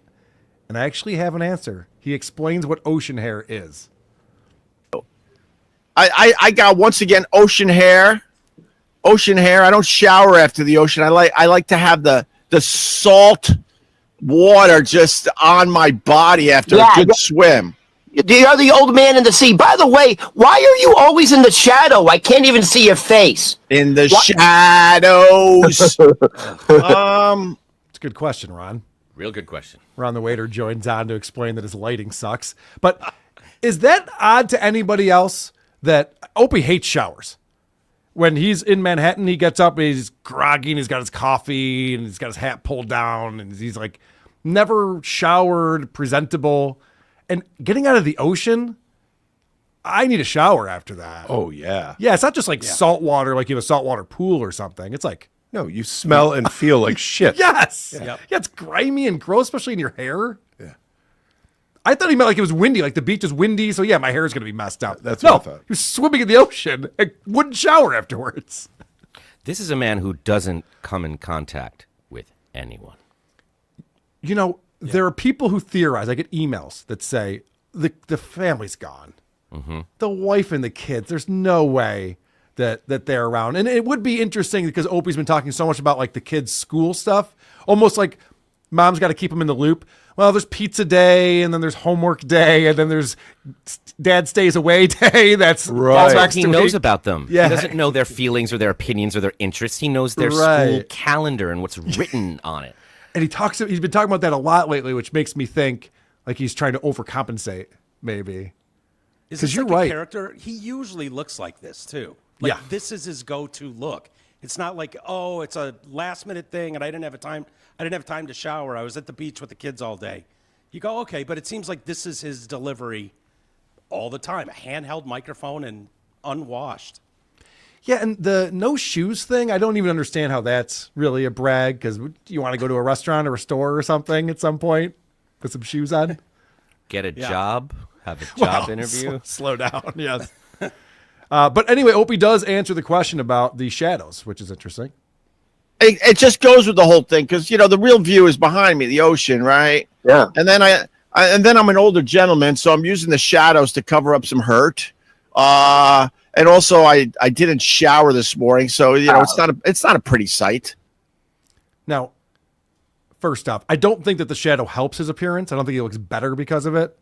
We've seen him when he's more lit up at Gebhardt's or something. Yeah. And when he's like this, you're just like, oh, what's wrong with this man? This is not presentable for a video cast.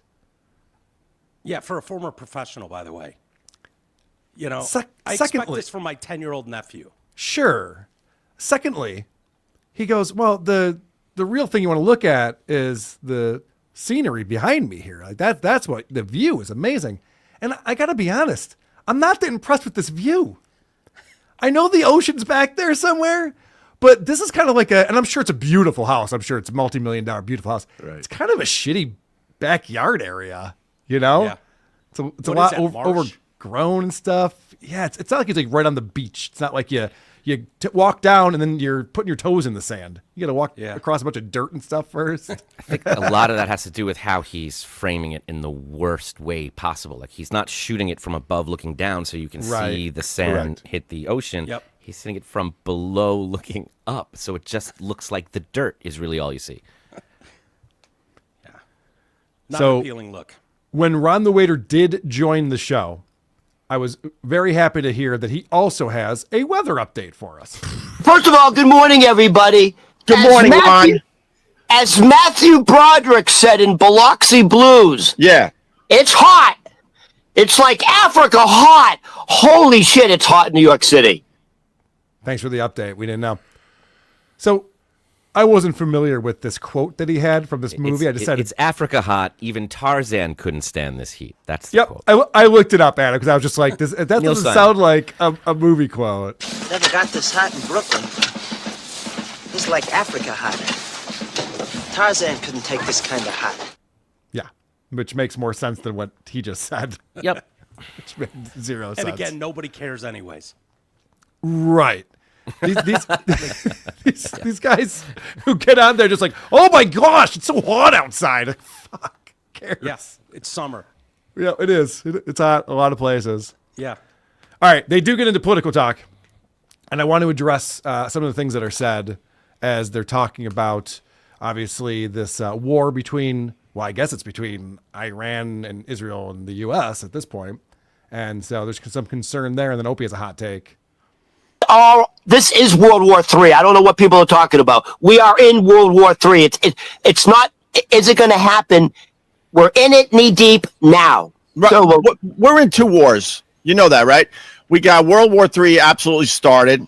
It's starting at a very slow pace, but it'll ramp out. It'll ramp up. It's been simmering for years. We're also in the middle of a civil war in America. We're just fighting it very differently because we all have jobs. We do? We all have jobs. No, you don't. Shoeless Opie has a job? What's he talking about?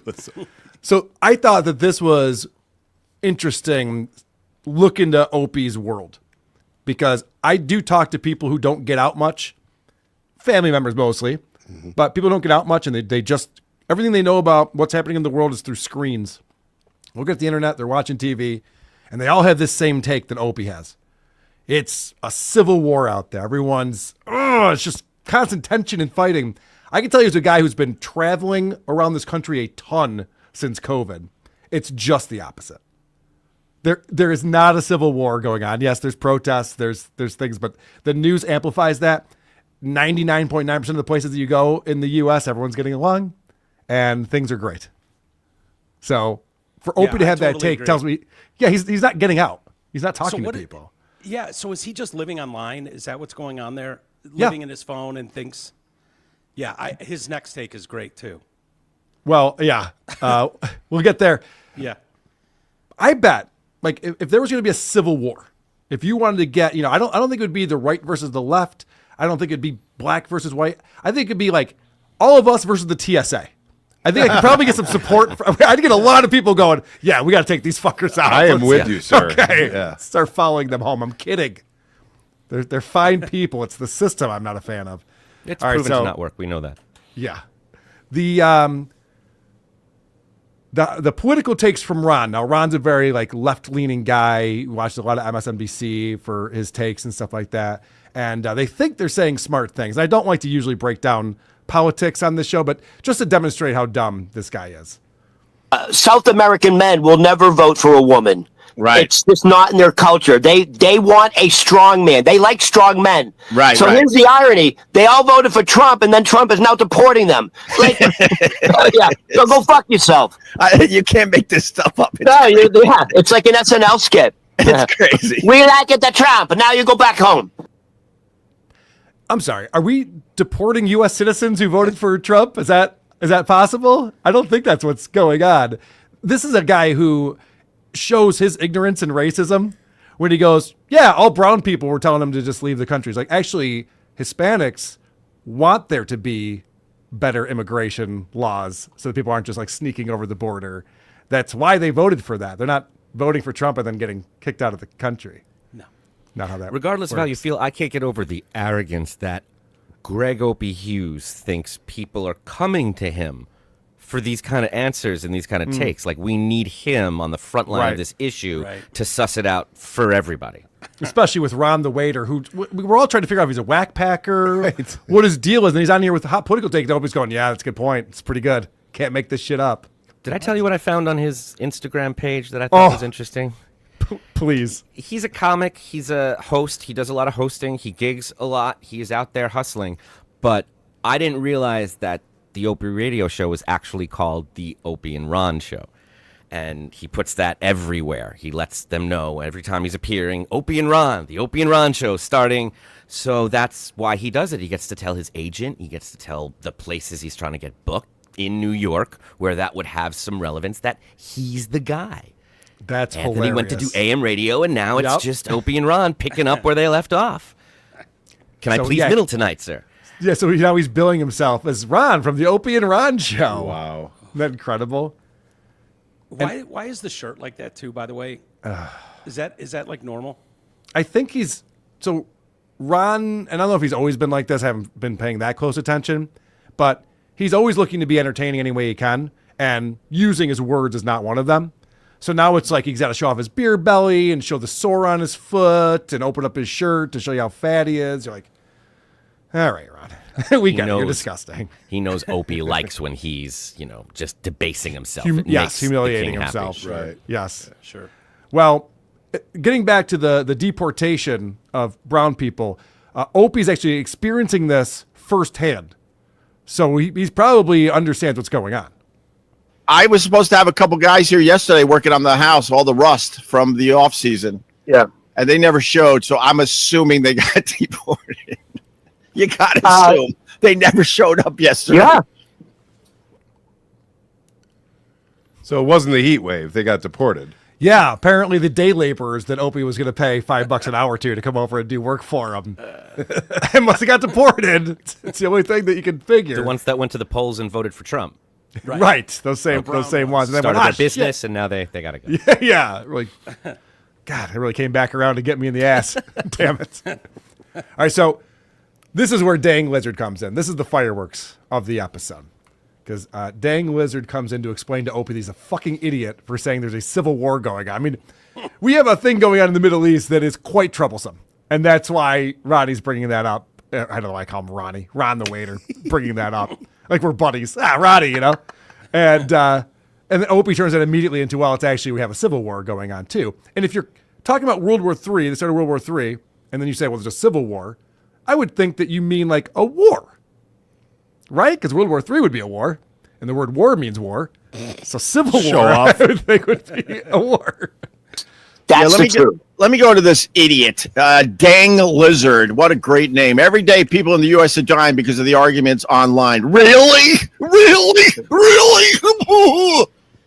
Oh, my God. If you don't realize there's a civil war going on in America, it doesn't mean people are dying, you idiot. Of course there's a civil war. There's a dramatic divide in this country, and we're fighting with each other every single day. Oh my God! You're an idiot, an absolute idiot. There's divides in our own family, just like there was back in the Civil War times. You idiot! How do you not see that? You can't even have a stupid barbecue without with the arguments going on. What? Who said that people were dying? A civil war. So Opie's overcompensating for this, but this is hysterical. He's telling us about Civil War times. Tell us more about Civil War times and how barbecues worked, Opie. Fucking idiot. Who said that people were dying? A civil war simply means that we're fighting. We got two sides that think dramatically different in this country, and we're starting to fight more and more. Well, hold on. Let me make it practical. Let me get rid of this idiot. He's driving me nuts. This stupidity. So you and I being this dumb. Hold on. Where is he? Go away. I don't need you. That really got him fired up right there. Dang Lizard going, Opie, people aren't dying. It's not a war. People are arguing online about politics. And it was, by war, I meant arguing, you idiots. Obviously. It's like, no, it's not what you meant. You have no idea what you're talking about. That guy made a good point. Yeah, he made a very good point. And why would you blow that out anyways? It's crazy. Dang Lizard, you've seen his name coming up a ton. He's there engaging in the show and participating. And Opie pulled up that thing and read it and then had to block him afterwards. You're out of here, Dang Lizard. And it's like a sketch where he reads it in the worst tone possible on purpose. For some reason, that didn't have to be received like that. He could have just taken it as really? Is that what we're doing? I thought it was this. Yeah. But instead, he took it as he's so insecure. Everything is a threat. Yes, that was a super insecurity, and I think he realized how dumb that sounds to say that we're in a civil war where there actually are real wars that are occurring right now.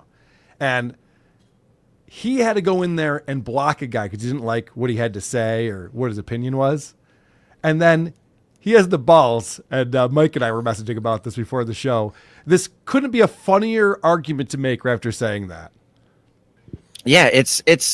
I definitely think it's a civil war going on in America. We're just fighting it in very different ways right now. And here's the most consistent thing. And you're right about the Facebook thing. Every time I get together with extended family, without mentioning names in my family come up, and this it's the exact thing you said. I had to block blank from Facebook, or blank blocked me on Facebook because I pushed back a little bit on his talking points. Right. Every family's dealing with that. Does that mean that Opie's show is a civil war? Is that what that means? Opie just blocked people. And just like, can you believe people are blocking each other? Yeah, for just having a small disagreement. You mean like the guy that said actually people aren't dying over words online? Like a small disagreement like that you just blocked, proving your own point, moron? Yeah. And what I love about that, Mike, is when Opie says, after saying something that's stupid and getting all worked up about it, when he says stuff like this. I play stupid with salty, dumb ocean hair, and I roll out of bed and I hide in the shadows, but I'm fucking brilliant. Yeah. I like when Adam Busch goes on these shows where people interview him, and he, at one point, probably 30 minutes in, 50 minutes in, he just goes, by the way, I'm brilliant. You might look at me as just like a Hollywood guy who just is acting in some things. I'm fucking smarter than you. That's always a good move. I mean, what he just said, that's supervillain stuff. That's what they say. Doesn't he realize that? And they say it from the shadows in the dark. And that's your henchman. Do you guys think he means that? Because he says it multiple times in this hour. That he's brilliant. I think he does, and I'll tell you why, Mike. I think Opie has this perception of himself that he is a multimillionaire who did it on his own, who created all of this stuff. So how could he not be smarter than 99% of people that he sees? You see the way he treats people in New York who he sees as lesser than him. I think it's because he thinks that he's brilliant and he's better than everyone else. Yeah.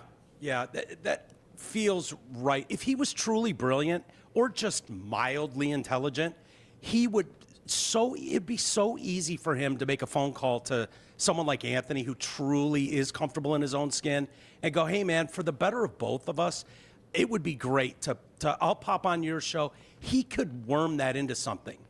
And to not even realize that and still call yourself brilliant, like he's talking to nobody right now. He's Yes. got no subject matter at all. It's just like, yeah, what's going on? Here I am. And by the way, I'm brilliant. And Well, it's my yes, the way he's flailing, the way he has been flailing ever since the Westwood One deal ended, and he just has not had a paycheck in 7 years, and he's just continuing to do this, tells me he's not as intelligent as he thinks he is. But to your point that you just made, he's talking to no one. He's got no one. He's never figured out a show format that's interesting to people. He hasn't found other characters to get involved on his show since Carl Ruiz died that people find compelling or want to listen to. And Ron brings up something about the mayoral race in New York City, and Opie stops him. Can I stop you for a second? Yeah. Because we're talking to the whole world, man. I mean, it's not a lot of people, but they're spread out thin across the whole world. Go ahead. Hey, we can't just talk about New York City. This is the guy who starts the weather report every day. Yeah. He goes, Ron, let me slow you down right now. You have to understand, our audience is global. I mean, there's 12 people watching live right now, but they could be anywhere. I blocked most of them. Yeah, he's going to talks like reset that? right now. He's doing a radio thing where he's going to reset for new listeners, Yeah. new viewers. Let me catch you all up on where we're at in the conversation. I love To that the he 12 caught people himself. listening. I love that he caught himself where he's going, we're talking to the whole world right now. And I've heard him say that when he goes up with his camera to people on the street. Like, what do you have to say to the world right now? And it's just like, you have no listenership. There's no viewers of this. It's funny that when you sent me this morning, I popped it on. There were 120 views, and then I went back. I was running around, and I came back an hour later, and there were 122 views. And I'm like, oh, Carl and I are both watching clips. It's crazy what's going on this channel. There was a part, I didn't pull any clips. It goes on for a while, but you might have picked up on this. Opie starts talking about this news anchor who does like the morning news on some channel. And he starts saying, yeah, that one news anchor is a little too swishy for me. A little too much swish. And he kept saying that over and over again. Is he talking like a gay guy? Is that what he meant? Yes, because somebody, saw it. because somebody in the chat or someone was just like, give a problem with gays. He's like, no, I don't. I'm just saying if you're too swishy, like you can have a touch of it, but if you're too, I've never heard that term before. What does that mean? Swishy. No. It was really weird I haven't homophobic heard that. rant from Opie out of nowhere. I was like, this is not the Opie that I'm used to, but it's funny. If you want to be funny gay guys on TV, I'll watch that. Incredible. doing I've something. never heard the term either. Maybe I was going to say maybe it's a New York thing, but you guys I think are out there. I've never heard swishy. He kept saying it too. Maybe he's trying to get it started. Maybe he's trying to start a thing. Sure. He wants to go viral so bad. Yeah. Another trucker all over again. Right. All right. So Opie hates New York City. And he's so glad he's not there, even though he doesn't have air conditioning and it's 90 degrees out. It's still way better than being in New York. But then Ron starts talking about like how nuts it is when it's 100 degrees in the city and everybody's out and they're miserable. And for some reason, Opie loves this. I miss being in. Sorry I asked you a question. And I'm still babbling. I apologize, but I guess it's a two-parter, as they like to say. Yeah. What I miss about being in New York City during the heat wave is all the crazies leave their apartments. You realize that there are so many crazy people in New York that are shut-ins. Basically, they don't want to be on the streets of New York. They don't want to interact with other people. They want to just be left alone in their dark apartments. But the problem is because they don't work, they can't afford like proper cooling systems. So when the heat wave happens, they all go down the street to try to get cool. It is one of the most amazing phenomenons in New York City when it's really, really hot. Walk any street, you'll see some insane people that are actually seeing the sunlight for the first time in probably a year. Opie, outside of the air conditioning, that's you. Yeah. Yes. That's why you find it so amazing.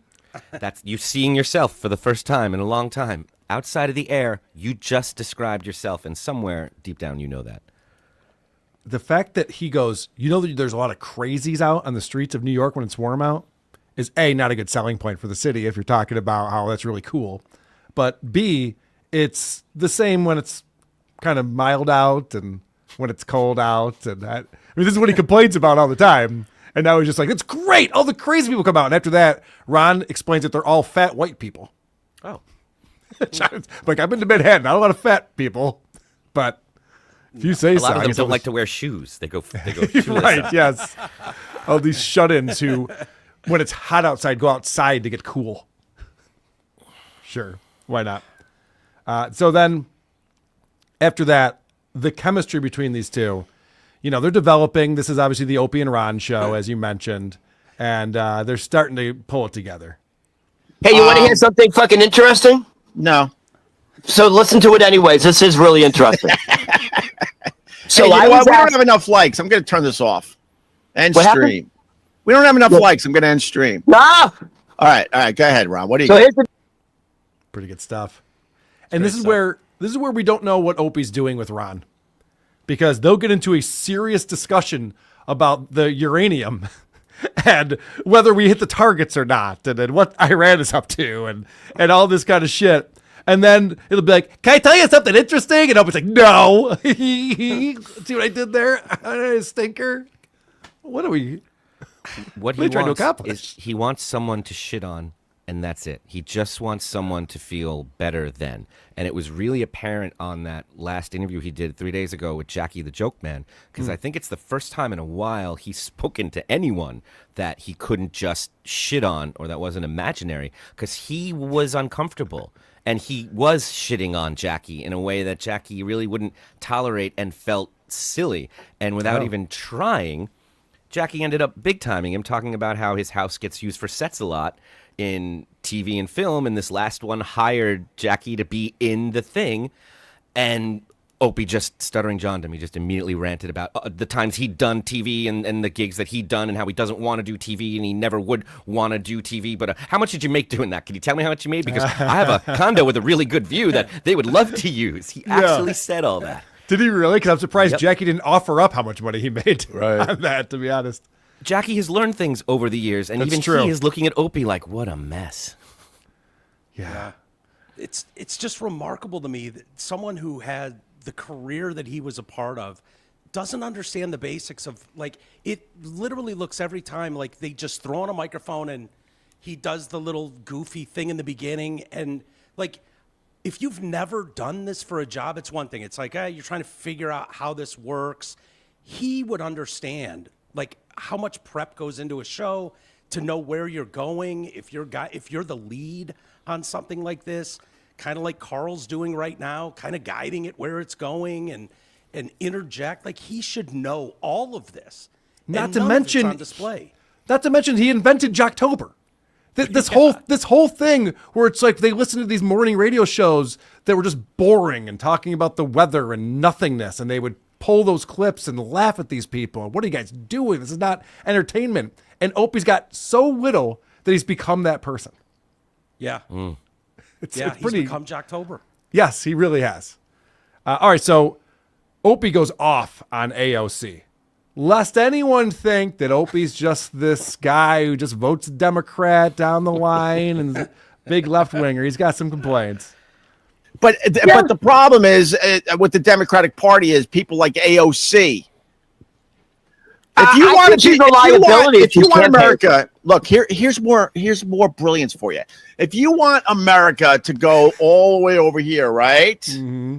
You have to do it slowly, so no one's noticing. You do it slowly. You know when you put a lobster in a pot of water and the water is nice and cold? Guess what? The lobster doesn't notice anything for a long time, and then when it finally notices, it's too late.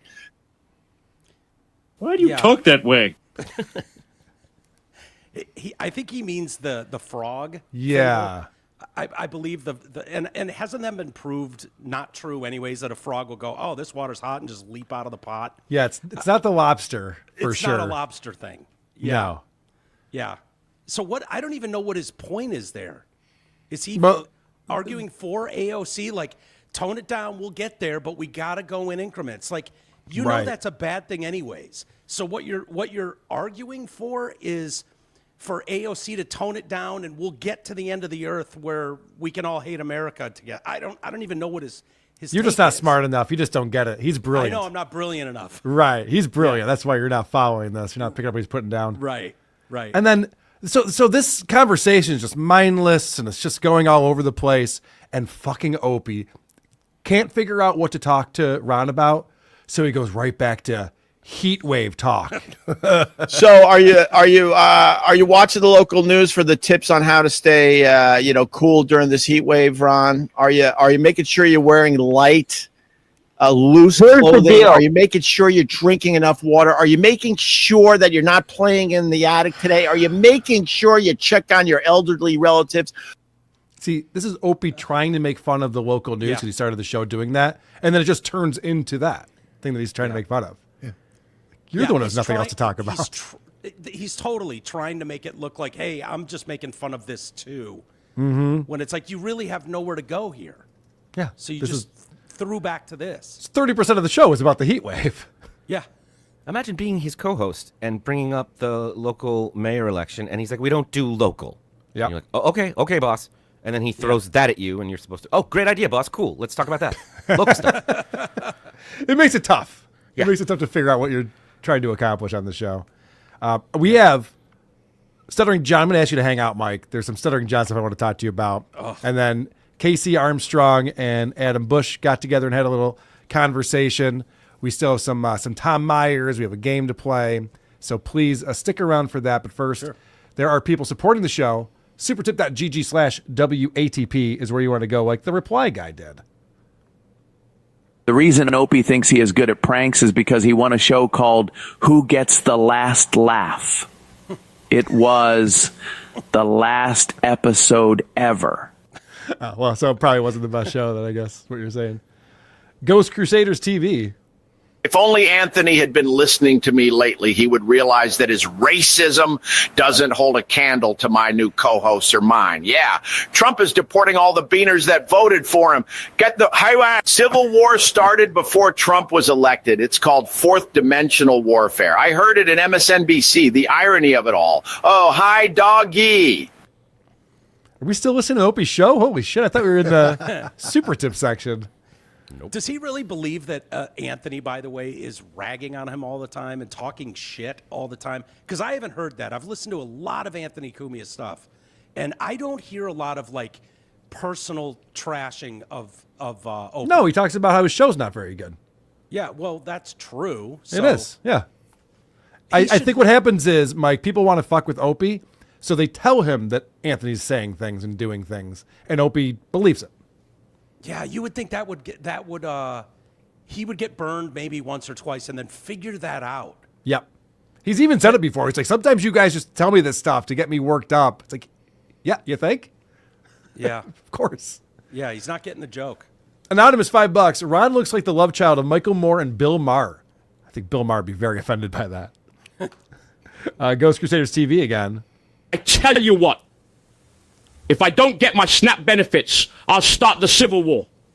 Call me General Catalano.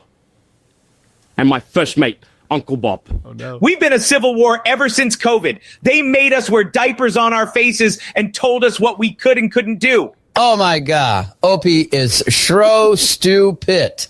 Hiraike Ralik Pahara Tix Cross Antroni Half Big Shro on radio. Sorry, Rick Roo Russ. Okray Bry. Asia Rob Song, everybody. Dang Lizard. Oh, Dang Lizard's here. I'm such an idiot because talking about the war in Ukraine and Iran is really comparable to the civil war Opie declared on me, and we'll talk about barbecues. I know. Dang, I was just like, you made a fine point, and he could have just been like, all right, maybe it's not as crazy as I'm saying, or anything. Stay the course, Dan. Stay the course. You did it right. He fucked that up, not you. Correct. Over on our super chats in here. Soft coming in. Yeah, Soft. Can't wait to see you at Devo. He's going to be at Devo as well. Yeah. We'll see you there, buddy. See, Adam, people like that conversation we were having about Detroit and Devo. Yeah, and local talk. Local talk. Yep. We don't do that here. We're a global phenomenon. Champions Club. You can sit inside or outside, so it doesn't matter what the weather is. You're gonna get a heat wave in Detroit. Rumble Trench Coat, a Columbo podcast. Opie's humming transition into the Addams Family theme is like listening to Stream of Unconsciousness. Yes, Stream of Unconscious. Yeah. Yep. Joseph Collins. Hey, Opie, Central Air is actually pretty good. Agreed. Rumple Trenchcoat again. In the history of the world, has anyone used the phrase, "You can't make this stuff up," ever referred to something that someone couldn't make up? That's true. Nope. Yeah, it's a good point. Nick from Sweden with the super sticker. Nick from Sweden. Thank you very much. Copy from Riley and Friends. Thank you for that. Riley and Friends. All right. Matthew Soares sent this to me. And this is an article in Rolling Stone magazine from 2011. And it's about the Howard Stern show. And I thought this would be a fun little exercise. We can try to figure out how Stuttering John fits into his role on the Howard Stern show, because they call out 16 different characters from the Stern show. And so 16 people in Howard Stern's universe, from Robin Quivers to Crackhead Bob, is the name of this article. So let's see who they highlight as far as all of the big celebrities and names from the Howard Stern show. And it does... Oh, hold on. I was in here before. John's number 4, right? That's how it goes? It's like... Yeah. Fuck! And then John's 4, I think. Am I only allowed to look at this article once? Because it worked for me a second ago, and I'm not subscribed to this. Well, this has been a disaster. I'm bailing on this immediately. John is not included. Looks like my show opened yesterday. I know. Look who's Cringe of the Week now. Cringe Fucking of the Week. I hate. Yeah, there you go. I hate Rolling Easy it Stone. is. There you go, Carl. Cringe of the week. Cringe of the week. It's amazing because it has Wendy the retard, and it has like all of these people. And of course, there's also Artie Lang, and there's also Jackie the Jokeman. There's people from the past. There's people from the present, and Stuttering John is not mentioned at all. Yeah, which I thought was fascinating. That has to be intentional. That has You to think? be a nod to the Dabbleverse. Because, yeah, he... No, this is from 2011. 11, yeah. He was at the Tonight Show at the time. Oh. I know. That's what's so crazy about it. Then maybe it was even more. Yeah. It's like, leave him out. Yeah, do the piece, Yeah. but leave him out. Because I was just going to say, didn't Howard hate that he was at the Yeah. Tonight Show? Yeah. Yeah, but Howard doesn't have That any was control over probably on what Rolling Stone... Well, Yeah, he you does. Yeah, maybe he does. he been on gave the them cover covers before. when he was really Yeah. protective of that. He had a great relationship with them. They'll do whatever he wants. I would buy Rolling Stone when I was a kid once or twice a year when he was on the cover. It was It's a true. thing in New York. All right, let's talk about, since we're on Howard Stern stuff, let's talk about Casey interviewing Adam Busch, of course, our friend Casey Armstrong, friend of the show, former producer on the Howard Stern show, bodybuilder. He also dated Miss Howard Stern for quite some time. That was a very interesting saga. Do you remember that, Adam? A little bit. I remember her. She had that high-pitched voice. Oh, yeah. She was very attractive and totally crazy. Really dumb. But those two were a couple. And we start things off here. Before you come on the show, Casey's going to play a little game with the audience. I'll ask one of you fuck faces. Hey, fuck face, East Coaster. You think Adam's been in Law and Order? True, false. What do you got? Has he been in Law and Order? All right. Anybody want to tell me? Has he been in Law and Order? East Coast is saying false? No. He done did that. Hey, how about NCIS, East Coaster, or anybody else? Do you think he done did it? I'm going to say true. I'm going to say he did do that. Do you think he was in that? Yeah, probably. This guy's done everything, Jake Fires. He's, I mean, you know, like, we rarely get people that have done stuff, but I kind of put him on top because I like what he's done here at the Dabbleverse. That is his greatest accomplishment to date. I agree with you on that, Casey. I like that Casey just reading your IMDb page. True or false? Did he play a stoned guy on an episode of Law and Order from 1999? You're like, probably true. I'm guessing you're reading that. Yeah. How would anybody know? Fair enough. I like that he ends it on the... I like that he's honest. He's reading my IMDb from his phone. He's very clear about that. And then he pulls it back to the Dabbleverse, which I like. Yeah, that's why you're a part of the show. That's what we're there to talk about. Before you come on, so, you know, he's killing some time here. I think he gets a little nervous that you're going to show up. Right? He starts to doubt himself. He starts to doubt that you're going to be there.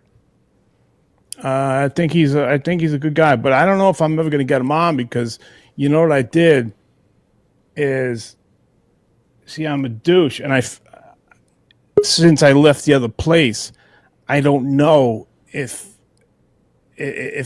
Oh, look what I did! Oh my God! Look what I did, guys. I got the man of the hour. I'm so excited to have my friend Adam on here, guys. It's Adam Busch. Adam.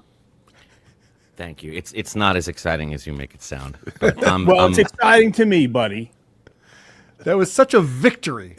He was when he saw your face show up, he's like, "Yes, we fucking did it! Let's go!"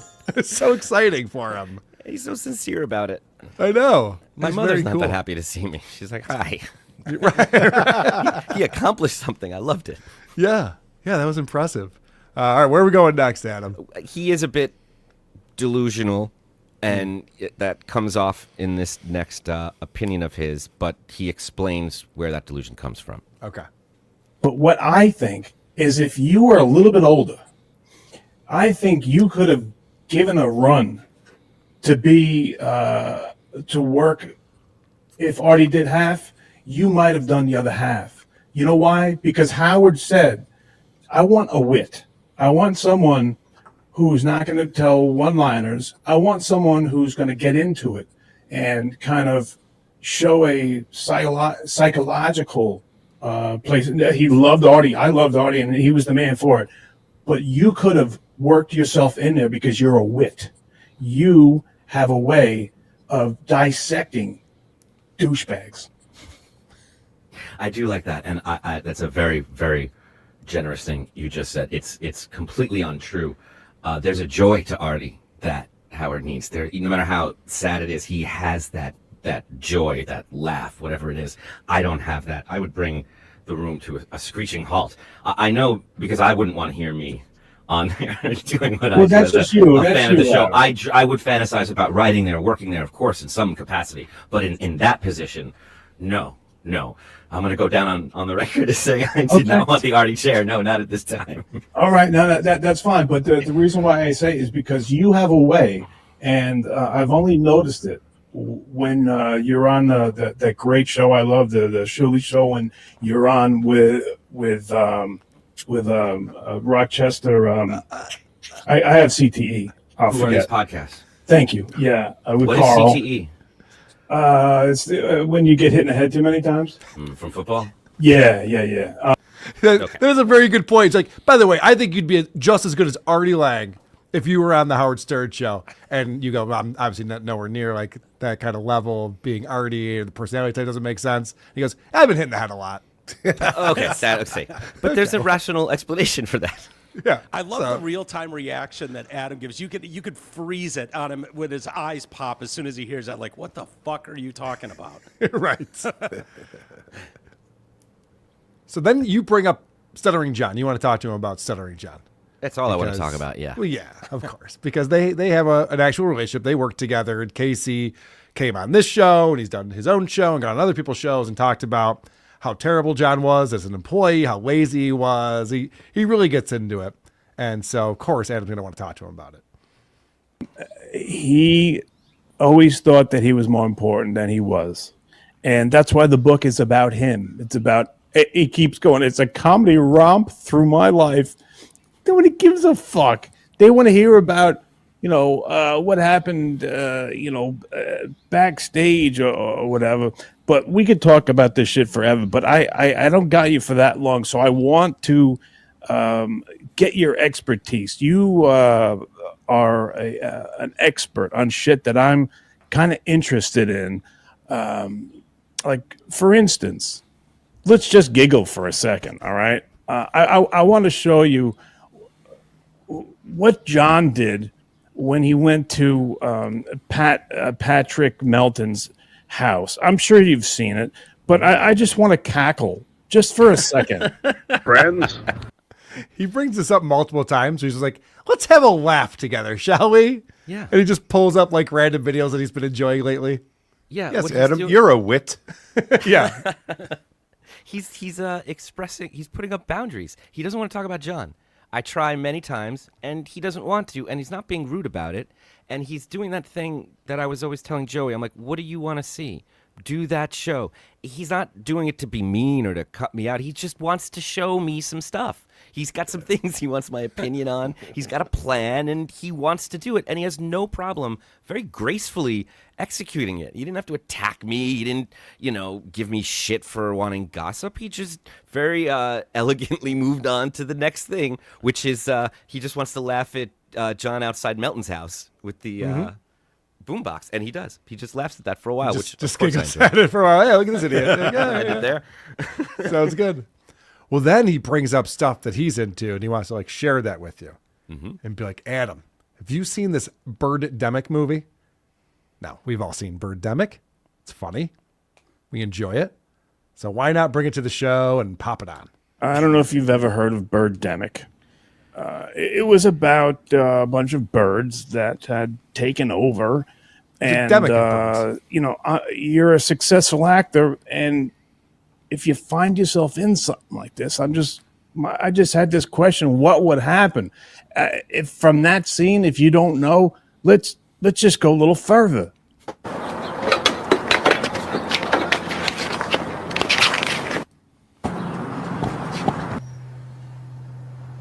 Shit, here they come!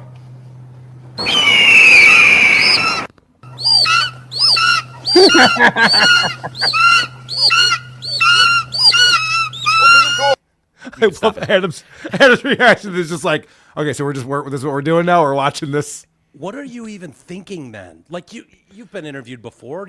This question has never come up. No. Like, what are you thinking? Like, how do I even respond to this? And if it has, God help us all. Right.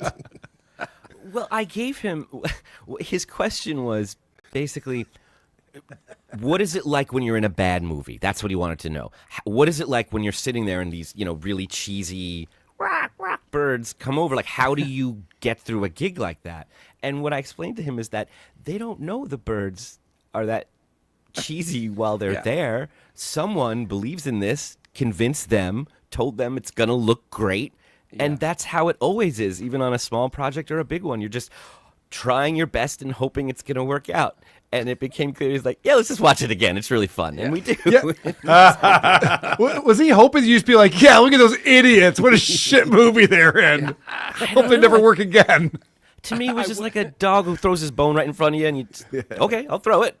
We're happy. Everybody's happy. He was happy. Right. This was fine. Doing stuff. We're hanging out together. I'm cackling. Are you cackling? I'm not cackling yet, but I'll get there. Would you have had the Dumb and Dumber Jim Carrey haircut in Right. this scene? Yeah.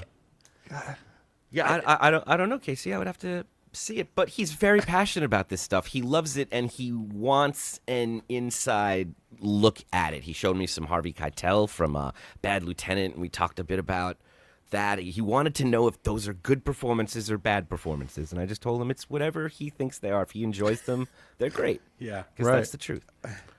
So then you start asking him some questions in our clip 6. You want to set this up at all? Oh, yeah, here I hit him with one of my famous gotcha questions that no one can ever recover from. Are you in, a relationship or anything? Do you date No. anymore? Nothing at all. Nope. Nothing at all. No, I got to learn to, kind of be okay with being alone, and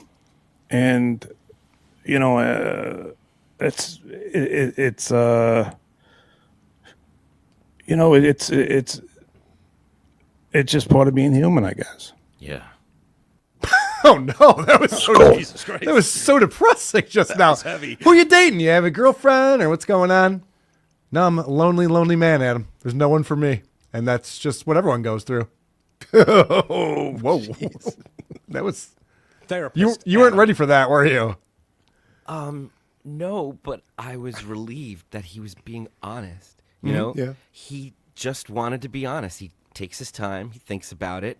It was really sad, but that was the truth. Yeah. And I mean, I can't ask for anything more than that. It does raise some questions from the chat, though, in this next one. Uh-oh. And then you got Tony Everready. Rob Saul says you're gay with Carl Heberger. Comment? I don't know if he's talking to me or you, but I think he's talking to me. I think I'm the very rumors, gay with him. Are you? I mean, we sword fight. Okay. But Rob Saul is a journalist. He's not a comedian. He's not a comic. He doesn't do jokes. He I reports. just want to point out when he said we sword fight, this is before Boston at the Airbnb, all right, in case people are wondering about the timeline. He's not a comic. He doesn't do jokes. He reports the news as it happens. So it's tough to go against such a reliable source as that. But I will say we're very close. I'm open-minded and maybe even a little curious. Well,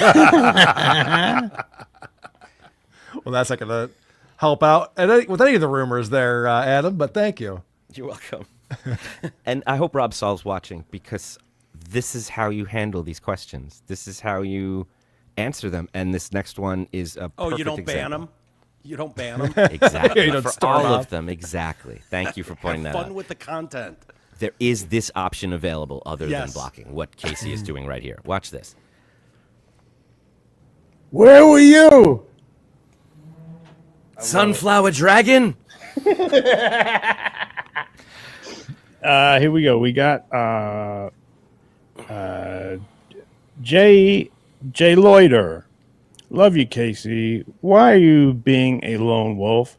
Every time you show up on a panel like with WATP, the audience goes nuts. You don't have to be alone in any context. That's very nice of you. Thank you very much. I just work better that way. That's it. Oh, there you go. That's You it. got an answer. Yeah. Yep. You didn't have to make excuses. He didn't have to freak out at the person and get upset and talk about his tiny button penis. Yep. He read it and he answered. Yeah. It was nice. It's an option available to everyone. I hope more people feel compelled to take it. Here, Casey and I get involved in that really hot celebrity gossip, some of that modern stuff. Bubble Popper 24. Two genuine good men. Big fan of you guys. That's nice here, Bubbles. Thank you. I like John Popper, your brother. Yeah, I got to show you a video one time. He chased me around with a knife. Popper? Yeah. Yeah, he loves those knives. Yeah, it was does. weird. He And took it out. swords. He goes, "What about this? You're a repressed homo," and he put it up to my neck. I'm like, he said that? Yeah, I'm like, Did he really? Yeah, I'm like, I don't think I like that. But we made up, years Then I'm later. comfortable telling the story, and I have the receipts of walking into a backstage dressing room at a Dead and Company show and finding John Popper having his way with a block of American cheese. Like, he was eating it as He if was it having his way with a it. sandwich. This is a true story. Wow. I've never seen a block of American cheese. They usually come in like slices. That's what it was. It was all the. It's like that. Oh, all of them combined. Mhm. Oh, that's even worse. That's so offensive. American cheese 63, is the worst. 64. I like that you guys both had stories that did not paint him in a good light. But you both respect him as an artist. But you're just like, oh, this guy's nuts. Yeah. And I love how we have our finger on the pulse talking about 90s radio. Right. It's good. I couldn't get much about John, but I did get a quick, nice ETA story out of him about Eric, the actor. Somehow, I had already been out there in California, and I did a gig with the Iron Sheik and Shuli and Gary Retard, and Eric the actor was outside in his chair, but there was only stairs. He couldn't get up. So I'm like, and there was a big line of people to get in. So I'm like, I just pointed at a couple big guys. I'm like, hey, you guys, let's go. Come over here. Come help me. And we got him and we lifted him up over the chair. So he got a good seat to get in. And he always appreciated that until Johnny Fratto had something to do with him. And I think he wanted me to do some damage on somebody he didn't like or something like that, but you know what to do or something like that. You know what to do. Yeah, but I felt good because he wouldn't have got into that show unless we didn't get, two or three big guys that were waiting to get in and come in to the show. So there was two or three like really nice people that helped him get up the stairs. Because there wasn't a ramp or anything like that. So that's one of the things I remember about him. How did he feel when he would get that kind of attention or that? He liked it. Yeah, he liked it. He thought he was like kind of hey they I'm a pretty important guy, but not in a cocky way. Just like, hey, there's people looking to help me out. Yeah.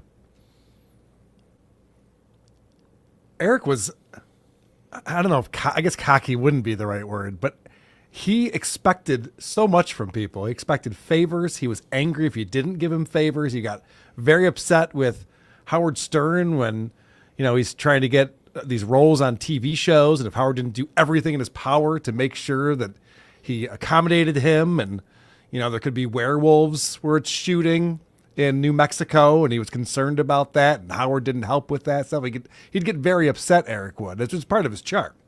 He would actually hold up productions of television shows because they didn't, succumb to his needs. That's right. Yes.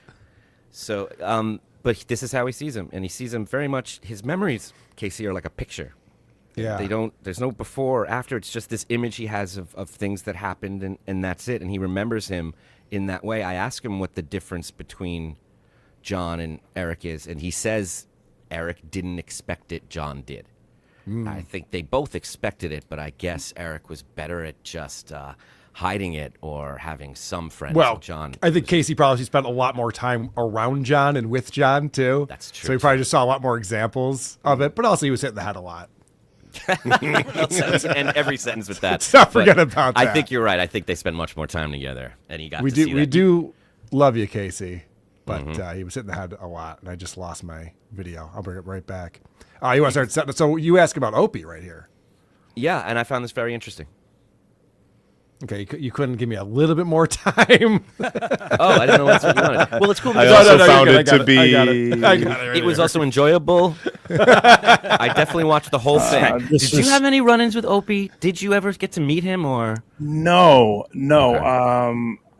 I never. Me and Anthony are friends, and the first time I met him. You took him to that strip club in. I love that story. Yeah. After that, he said the worst strip club he's ever been to. Thanks, Case. Amazing. It was funny. But Opie, I never like. I used to drive home to Jersey City or to Long Island back when I worked for Howard, and I would listen because they were.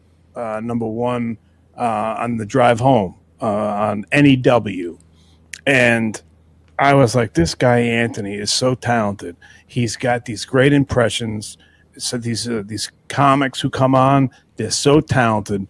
But this guy who just is so cocky and thinks that he has a part of it really doesn't add anything to it. And what he's doing now is just proving that he never had anything to do with it. You know what I'm saying? Yeah. Yeah. So I don't want to keep you too long, but I do want to make you giggle just for a second. So let's just welcome you to the sack just for a second, and then I'll let you do your thing. Boy, he says that show. He says two things multiple times. A, I don't want to keep you too long. And then it goes on another 20 minutes, 30 minutes, 40 minutes. And the other thing is just like, let's just giggle together. Let's just chuckle at stuff. Come on, man. What are we doing? Well, I keep asking him serious or just his opinion, and he doesn't want to talk about that. He has this one. I just thought it fascinating that he has one image of Opie in his mind of just hearing him on the radio and hating it, and it stayed with him. Checks it out now, finds it to be completely validated. I had the same experience as him. I didn't listen as much back then, but I had the same reaction to him that I had to John, who I knew very well. So there is a visceral similarity there. And I like, again, he doesn't want to talk negative. He'll answer my question, and then he moves on very quickly in a very graceful way. I respect that. The last thing is just I ask him if John is redeemable in any way, if there's anything he can do. Is there any redeeming for John? Is there anything Stuttering John can do to turn his life around for him, just so that every relationship he has doesn't end in such chaos? Adam, I don't see him learning from any of this. I see him just trying to take more advantage. I don't know. I don't live there. I'm friends with his ex-wife, and I don't feel necessary to talk about his relationship. But we are friends. I wish him the best with his ex-wife and his kids. But from everything that I've heard on the shows and stuff like that, I think it's a tough hill to climb. He's tried his best. What was the question? Yeah. He's handling it. He's not selling out anybody. He keeps talking about how amazing Susanna is, which is all we hear. It seems to be consistent. He doesn't let me force him, or he doesn't feel compelled to say things he regrets or confess or talk about bathing as a child with, his mother when it was way past the age that was appropriate. He's just like an adult or like some kind of gentleman. Yeah. It's a very different experience than some of the other shows that you've got on. That's what I'm trying to say. And I hope, because it's very clear, I'm giving the same back. This is an option. We can just have fun. And I felt a lot of love from him. It felt very nice, very welcoming, and it was a really great experience. And it was only like an hour and something minutes. Isn't that something? Yeah, it's nice. He was concerned about your time, which some people didn't seem to have a care about your time when you were doing their 4 shows. hours. Yeah. So I had a great time on Casey Armstrong's show. I do think it's interesting that he talked about hating Opie when listening to Opie and Anthony, because you don't hear that sentiment from people. Most people would tell you, I didn't have a problem with Opie. It was Opie and Anthony and Jim and Patrice. And, most people thought that Opie's role on that show was fine. And then you see that show through the lens that we have now, where it's like, wow, this guy has no talent and is probably dragging things down. And now you go back and go, oh, actually, he was detrimental to that show, for sure. Yeah. Very much so. He was.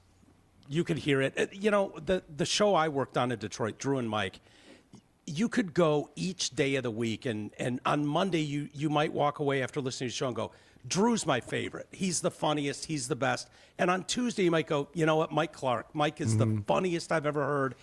Like, no one walked away from the O&A show and had the Opie day. Right. No one. That's like true. Ever. That's a good point. But that wasn't his role. I think that Mike and Drew are both funny guys. And a lot of these radio shows, I used to listen to Don and Mike. And Mike did the impressions, and I thought Mike was pretty funny, but Don really drove the show, and I thought Don was really more of the talent of the show. But, you like both personalities, you like them together. It's odd that you listen to a show where one of the person you're just like, fuck this guy. It did have a weird way of feeling when you listened to it, like there was something not right. Even when Opie was missing for a day, and it was just Jimmy Norton and the comics and Ant, and it was like, you almost need that guy there. I don't know. There's something weird about it. Like, it fit. But it got worse and worse as time went on, where it was almost like when your team is on a roll, you let them go. You let them go. You don't pull the brake. And he would do that in real time. And I think the audience picked up on that and hated it in real time. Right. That is true. Mike, I want to thank you very much for coming on the show, making your debut on WATP. Mike Wolters from TDC Thank you, Podcast. guys. I'm a big fan. I love what you guys do, and I'd love to have you guys on TDC Podcast at some point if you'll do it. That'd be great. I saw E-Rock on your show. Yeah, he's awesome. Love Not too E-Rock. long ago. Yes. Yeah. What else are you up to over there on TDC? What can people expect to find? A lot of, I actually pull some stories. I don't bounce people. I kind of have an outline and talk about the news, talk about some crazy stuff, sometimes political, sometimes, whatever's going on in the world. I learned from the great Drew Lane on how to prep and that kind of stuff. And I love interviewing people and talking about their life. And so there's all kinds of stuff. So hopefully some of you might check it out. And I know my audience, what little audience there is, was thrilled for this. They've been hounding me for a year now. When are you going on? When are you going to go on? Who are these podcasts? So they're extremely happy that this day is here. So thank you guys awesome. for that. I appreciate it. And I'll continue to watch your stuff. Well, Mike, hopefully I'll see you again soon. And definitely, if you can make it out to Detroit for your birthday, we'd love to see you at the Magic Bag. Yeah, that lineup with Landau, and I mean, he's just an absolute killer among killers. So Yep, and I'm going to be there. Yep. You didn't mention that. Well, no, I know. That's Oh, okay, yeah. Is Adam going to be there? Are you guys all going to be there? I don't know if Adam's going to be there. We're going to have a good crew, though. It's going to be a big group. And Drew, so as it always be a lot is. of fun. It's going to be great. All right. Thanks, Mike. Guys. You know what else is going to be there? Cardiff. That's right. You forgot. What's up, Cardiff? Forgot about that. Hello. Good afternoon. How you doing? Good. How are you? I'm fantastic. I'm going to head over to supertip.gg/WATP, which is where you can go to participate in the show and also support us. And then we got some Tom Myers stuff. We got a game coming up.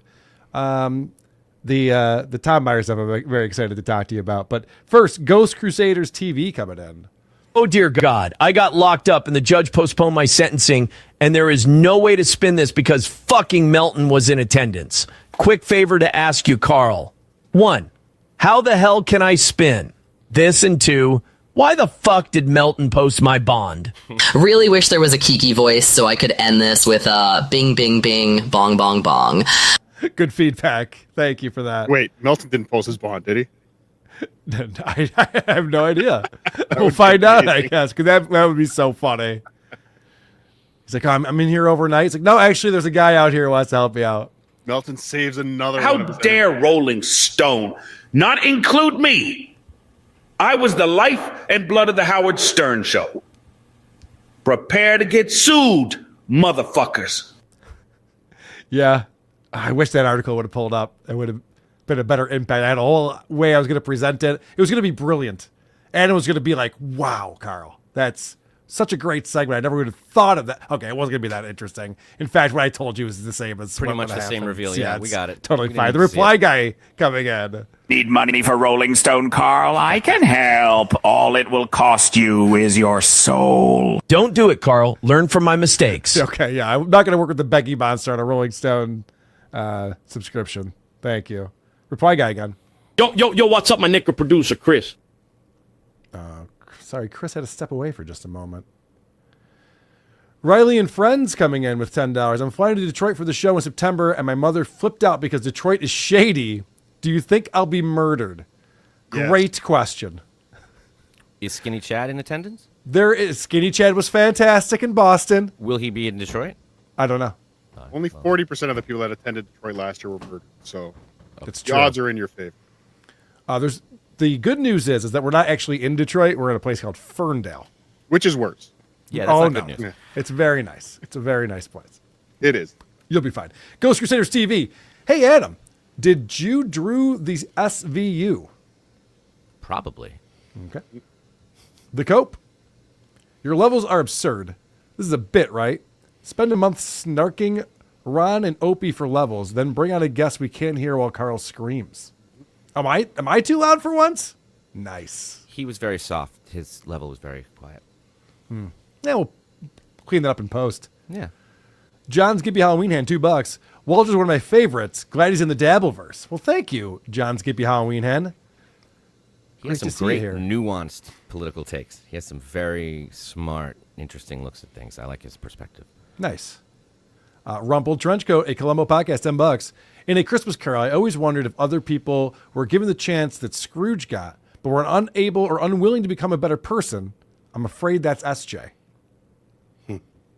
Interesting. I've said it from the beginning that all of these shows are a Christmas Carol for John in real time, showing him the mistakes he's made in his life with video accompaniment, pointing it out and showing him where he can redeem himself. He has it, and he's not interested in watching it. The problem is the ghosts of Christmas past and present are still talking to him. He hasn't gotten to the future part. They're still going You're through right. the endless list. Yep. That's true. All right, let's check in on my buddy Tom Myers. You know, it's no different than, a police officer running to the scene of a crime or a firefighter running into a burning building. It's what I do. So Tom Myers is doing something I've never seen any other creator do on his YouTube page. He is now posting videos. There's multiple examples of this, where another show is reading his chat. And so he's posting their show showing them reading his chat. This one is called Z-Man Hacks to Destroy Tom Myers on Carl Hamburger /WATP. No, Carl, a lot of YouTube shows with 3 viewers do that. They do this? You get excited. First celebrity, Tom Meyer, who's been a member for 6 months, everybody. Jesus, chat's fucking show is so annoying. But anyway, can you believe this is Tom's channel that we're watching right here?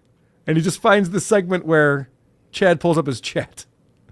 First celebrity, Tom Meyer, who's been a member for 6 months, everybody.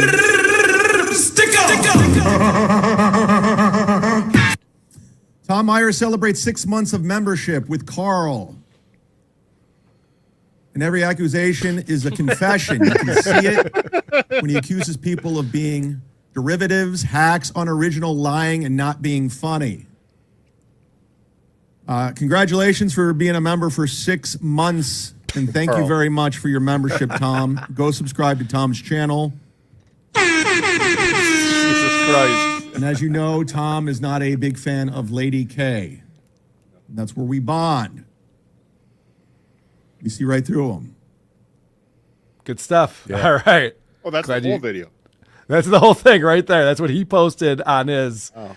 Now, he also has videos on there like where he's chatting with Blind Mike, and he'll put up like a 7-minute segment of just Blind Mike show. But it's because Tom's name shows up on the lower third, so I guess that gives him the right to just post that on his channel. I don't see it as any different than what I do. I chatted into Rob Saul, and we came up with a 40-minute segment that we showed in Boston because of Adam, yeah, you don't see the difference? I'm trying here to bridge a gap. You do realize, I don't know what kind of, you're probably trying to get on the Z-Man show, whatever that's going to be called, World War Z or whatever it's called now. An appearance that Tom made on the Z-Man show. Okay. Sharing it with us. We do things a little differently where we show Rob and then we talk about it and we laugh and point. It was interesting that no one knew how to take that. Chad didn't quite know. I didn't think Tom quite knew. It was all just kind of sat there. No one knew what was happening. Well, the other thing about Tom's, 6-month anniversary message to him is it's the exact message that I read on this show when he posted that underneath a clip that we made of making fun of his show. So he's going around regurgitating. He's probably got a copy and paste thing somewhere on his computer where you just copy that and paste it in wherever he's going. Oh, they're talking about Carl. This is my thing about Carl. Everything is an accusation. Whatever he says, he heard someone else say once. He thinks it sounds smart. I want to believe he types it out from memory each time. That's possible, I suppose. This clip. But sorry, Adam, you were commenting on Chad kind of being a little hesitant, not knowing what was going on. I still think Chad is keeping an eye on Tom Myers. He's waiting for Tom Myers to even start dunking on him. Like, he's just waiting for that moment. Yeah, he's paranoid, as he should be. Yeah. As he should be. Who are my friends? None of you? Oh, okay. I will team up with Tom Myers. He was talking about, I might have seen this on Nobody Likes Onions, but Tom was talking about how, he went on the super tip system for a minute and Patrick helped him out and got him through the thing where his AdSense account was suspended. And now he's like done with super tip and he's going, I don't trust Melton. I'd never go into business with Melton. Patrick's just like, all right, man. But like I work with, and he just lists all the different podcasts that he works with. And we put on live shows and this happens and that happens. Just like a lot of people trust Patrick Melton. They work with him and things go very well and we continue to work together. So what does that mean for Chad? If he's like, there's no way I'm working with that guy. It's like, that's a Chad problem. Yeah. Obviously. He doesn't work well with anyone. Correct. All right. This is great. This is something he just posted on his channel, and he calls this Tom Myers, the show-stopping NASCAR joke on 98 Rock, Baltimore, Maryland, 2007. So this is him on a radio show in 2007, and he thought that his quip was so funny that he wanted to bring that to his channel to show it off. Yeah, I don't want to spoil the karma in here, but NASCAR, man, I tell you what, NASCAR reeling again from another small plane crash. Bruce Kennedy, the husband of Lisa France, who's the daughter of the late Bill France, had a plane crash in Sanford, Florida. Now, this is like the fourth one. Davey Allison's helicopter crashed in 93. Alan Kulwicki's small plane. The Hendrick family 2 years ago, and now this. So they should stick to driving cars. Jesus. All right, well, let's move on. Sorry, Keith. See, now, Carl, I almost used that clip for my 2 minutes with Tom today.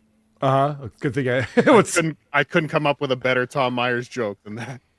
So I love the fact that almost 20 years ago, Tom said a thing on a radio show that got a reaction. He's still holding on to that. And it's just like, look at this thing I said where they should stick to driving cars, which is the most obvious joke for NASCAR drivers getting in an airplane accident. But the laugh was one of those like, oh, kind of laughs. Right. He laughed very audibly. Yes, he does. He does love to laugh. He loves himself. And we love to find out what he's laughing at. And we do that by playing a little game called 2 Minutes with Tom. And we need some extra people to play the game with us so that we have a better chance of beating Cardiff. Back in the deck again. Annie is with us. Annie, our review girl. What's up, Annie? Oh, hello. Oh, hello. And Megan is with us as well. What's happening, Megan? Nothing much. Just hanging out, and I have NLO on also in the back, so Okay. I'll be watching that one. I can hear. Yes, I can hear Patrick. So he's telling Oh. us all the tales of his Minnesota trip right now. Oh yeah. Is he on there with Nick Ricada? Yeah, they are. This fucking guy. I invite him on my show, and he said he competes with me. I think I'm going to war. I was just saying nice things about this guy a second ago, but can't trust. Chad will probably team up with you, Chad and Cardiff. Yeah, He's gonna right. Get together with Chad and make it happen. Megan comes out and tattletales on him immediately. Can't trust that guy. Get off super tips now, Carl. Yeah, you know what? I think you're right. If anyone wants to super tip me, you only have another 5 or 7 minutes, because then we're done with this system forever. That was funny to see why all the super tip voices are halted. It's because they're actually commenting that people like Chad have a difficult time reading, and that's why there's. It sounded very realistic. His last. Yes. All right, let's play this game. It's self-explanatory. Play along at home. Yeah, I don't want to spoil the karma in here, but NASCAR. That can't be the right link. I'm guessing it's not. What a great picture. I know. Why would he? He's the one who chose that photo of himself. Bill Hicks. Yeah, he thinks he's Bill Hicks. Yeah, with really bad posture. It's time for everyone's favorite new game show. 2 Minutes with Tom. What do you say, ladies and gentlemen? And Adam Busch. Are you ready to find the bomb? Playing 2 Minutes with Tom.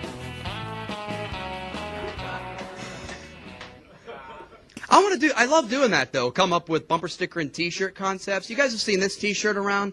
It says, a hangover is God's way of saying, dude, you were awesome last night. Yeah. I've done my share of drinking. I have never felt awesome the following morning. I never have.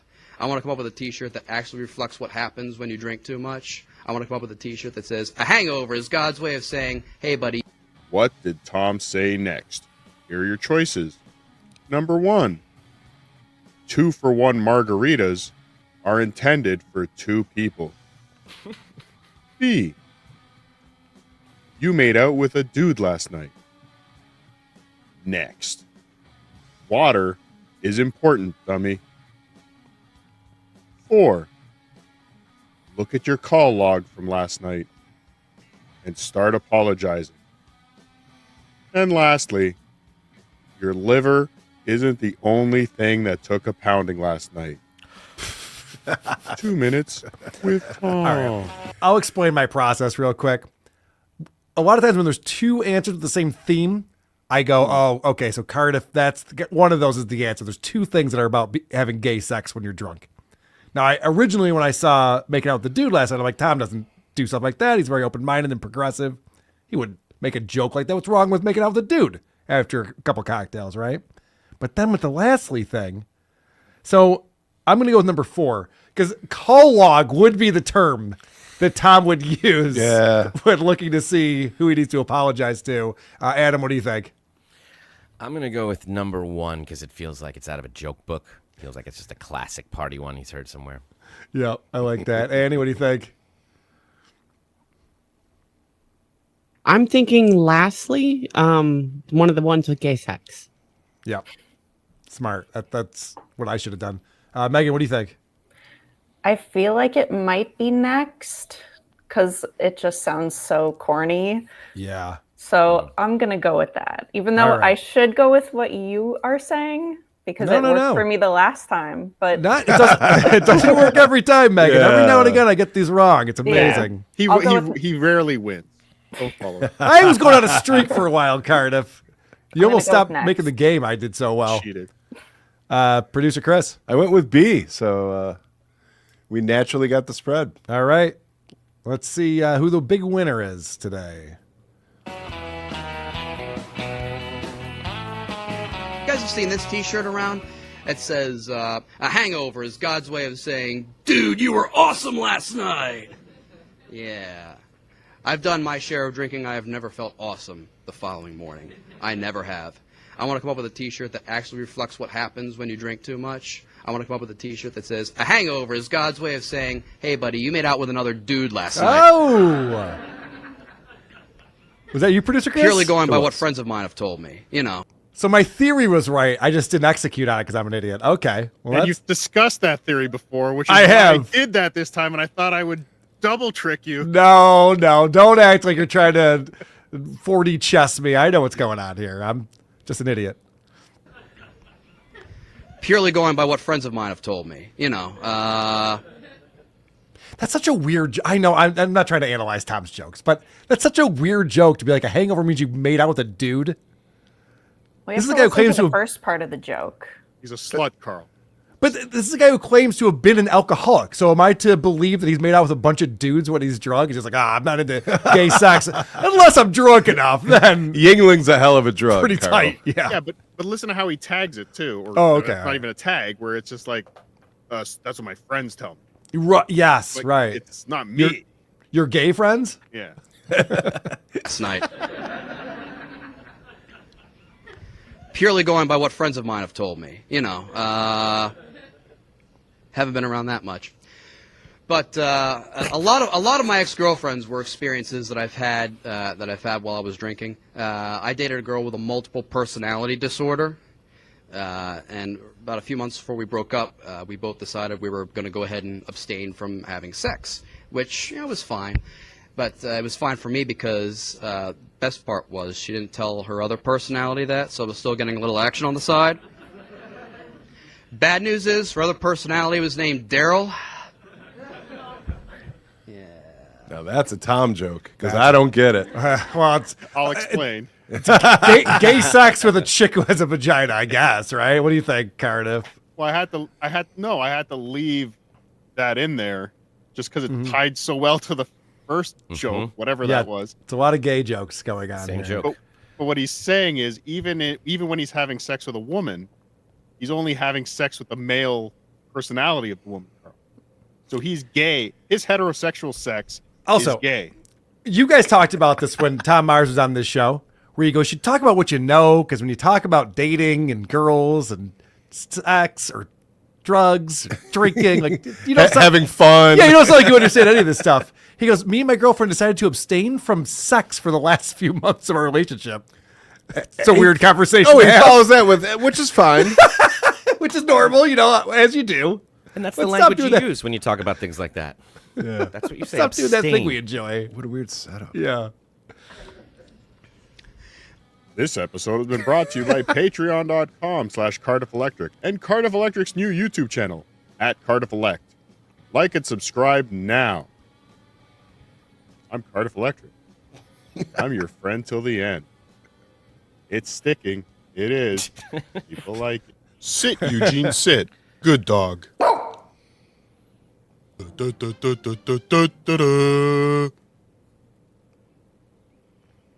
Congratulations to producer Chris. The rest of us stink. We have to be better and try harder. I'd be for sure. four of you. Cardiff, what's going on with this interview with Chad, where you will go filterless? People finally see the real Cardiff Electric. Oh. Nothing's going with it now. I don't think anyone's going to pay Chad $1,000 to do it. Okay. He'll back out. But I the only condition I had, I will go filterless. No mask, no filter, no nothing. But he's got to do an hour of actually interacting back and forth with just the potato or a voice. Makes sense. And then we do another hour with me as me. He can do whatever he wants and he gets paid. And that's it. That's my only condition. That's very fair. Because if I do the if I give I'm getting nothing from this. I'm getting literally zero from Well, it. you get to humiliate Chad to his Well, face, which I think is what you want to do. Okay, you caught me. Sorry, I just said the quiet part out loud. But if I give up my gimmick instantly, that's one of the things he wants. So I could give up the gimmick. He sits there, says nothing for an hour, and he wins. Right. I can't have Chad win, Carl. Right. I understand. Yeah. And you said something when you were talking about how you've gotten in some bad habits because you have the filter. Yeah. People can't see your real face. And so, you're constantly shoving your fingers in your nose and your mouth. And I've noticed that. Stop it. It looks weird when all of a sudden there's a thumb in the middle of between your teeth. Yes. Stop doing that shit. I like it, actually. Well, again, come on, Chad, more incentive to do the show because I'm going to look like a buffoon like Chad did with a booger in his nose for half the show today. I know. I was looking for clips of that before the show today. There was too much going on with Steel Toe. I was getting very distracted before we did the show. So what are the new, Megan, you've been paying attention to this. Is there anything new that's come out since we started? No, not really. No, not really. Okay. We've Aaron, covered the Aaron's news. home with Gordy, and they're drinking old fashions and crying. So. Oh, he is having a pretty much cocktail with Slam Piece. I thought they were gonna have like a celebratory dinner or something, and now it's just like a womp Maybe womp. they'll get DoorDash. You never know. Okay. So are the rumors that they broke up not true? Who knows? Who knows? One thing we know is that Aaron is always lying to us, and he's been talking about Slam Piece a lot lately, so it's possible they've broken up. But I don't know. That would be tricky though, because then Slam Piece could go to the subreddit and be like, "By the way, I'm Slam Piece, and we broke up." Because we saw that with Matt's girlfriend, where she went to the subreddit to defend her man. Smart move. Not really. Never. It's never a good idea. Never a good idea. All right. We have some reviews that we want to read. I have some voicemails to get to. Cardiff got his plugs in. Annie, you have a YouTube channel. People can find it through your website. Absolutely. Go to insanity.com. That's INSANNEITY.com. And you're playing video games over there? That's what I normally do. I've been spending a lot of time not doing that, so I'm going to get back to it real soon. Excellent. Did you have fun in Boston with us? Boston was a fantastic city. The show was fantastic. The venue was wonderful. The food and the drinks there were good. So, I really have no complaints about the trip to Boston at all. I really thought the way you were saying that, I really thought you were setting up for like a but boom. Yeah, I was waiting. Yeah. But I'm sorry. All positive. Next time I'll do better. No, you did the right thing. Actually, I was impressed. It's like she's even not used to things going so well. She's used to describing things in a certain way, and then Come to think of it, everything was cool. Yeah. It reminded me of like when Adam was analyzing KC Armstrong, just like being honest with an answer, like, what's going on with your relationship? I'm actually quite lonely, but I deal with it. You're like, wasn't expecting that. Nothing else. Meeting adjourned. I did want to add that at Cardiff. I don't know if you saw in the replay of your bit in Boston, the outpouring of love that came from the audience when your potato face came up on the screen was second only to when John's face came up. Then the real love came up, and you could really see it, but they were close together. But it's like when picture your phone screener sending a message to you and maybe say Tukey saying, "Wow, the one live show you guys weren't at in a while was the best one ever." I know. Sure I was. love that JT comes on live from the show after they got done. And there you guys are live. You're like, this was definitely the best show. This was amazing. Yeah. This is why we're not getting invited to Detroit. Yep, that's it. You got it. All right, Megan. I definitely missed one. Megan, do you have a review or two to read for us? We try to figure out if it's a positive or a negative based on what people write. Yep, I have 2 reviews for you. Great. All right, the first one is called Unfortunate. I really don't remember how I stumbled across this podcast, but I am sad I did. The host, Carl, has a revolving cast of miscreants that cackle with him as they tear down and demean other podcasts. My lasting impression is that all of the millions of people in the world, Carl's parents found each other and co-mingled their DNA to produce one horrible person. I don't know who this show is for. And that person is Grant. Yeah, was that my brother? Wow, that was a long way to go. Yeah. We went quite the journey together just now. What do you think? It sounds very much like a 5-star review. It's a 5. Yes, all right. Very good. All right, the next one is a short one. All it says is, "Aw, this show ain't no good. Boom, roasted." That's actually pretty good. That sounds like a 5-star review to me. Yep. If that would have been a 1-star, I'd been really bummed out. I know. Some people just don't understand the format, what we're trying to do. Andy, do you have any reviews, anything new that's come in, anything you were looking at? It looks like we have one new one from Mike Dick 77. It says hot garbage. This show the show's pumped out by these so-called podcasters is atrocious. It sets off my IBS by hearing Carl's voice, but then I have to see his teeth too. Dude uses a huge pop filter on his mic. Your audio is great, but it might your audio is great, but it might help those teeth from popping out onto the camera. At least I don't have the club foot. I see what you're saying. Yeah, get good eggs and get a big the thing review covering my girls are face. solid. That actually makes a lot of sense now that you mention it. I should probably Adam has a big thing covering his face. Should probably work on I didn't hear the end of the review because Carl I was was going talking to say there were a over it. couple disses there we didn't get to hear. Do you mind just repeating those last two? Carl Annie? was trying to distract from that and talking over. At least I don't have to see the club foot too. Adam and producer Chris are good eggs, and the review girls are solid. I think she made that part up at the end. I'm not sure that whole thing was the way that it is written. So Mike Dick, right? That's his name? Yeah. Yes. Mike Dick, I think, is a fan of the show because I do see him on our Patreon. Yeah, quite a bit. It's been in the news a few times. Yeah, he does a good job of mixing things up on the internet. Thank you for that review. I'm assuming it's a 5-star. It is. Oh, very nice. 5. Is there a police chase outside someone's window right now? I gotta go. Shit, they're after us. They're almost here. All right, let's hit some voicemails real quick, and then we'll go tune into NLO and see what they're talking about out there in Minnesota. Cow photographer, check it in. Hey, Carl. It's a cow photographer. It's been a busy couple months. But firing the kids, man, I lived in Texas for like 3 years. I never saw one of these tarantula hunter hawks I never saw any of these weird shits. Just like giant, like palmetto bugs. I don't know what they call them. Water bugs, they call them in Texas. They're gross. They look like roaches. They're disgusting. But I never saw any of this violent fauna. So I think these guys moved into a really bad part of town. So, yeah. I also lived in Austin area. So, yeah, go fuck yourself. Miss you. Smooches. Smooches. Is that how that works? If you get into a bad neighborhood, that's when there's more spiders and bugs and stuff? Okay. It's good to know. I love how miserable they are in Texas. They did zero research. They get there and they're just like, whoa, look at this shit. Scorpions and tarantulas? This sucks. And oh, bye, Cardiff. Oh. King of Portugal is in New York right now. Hey, Carl.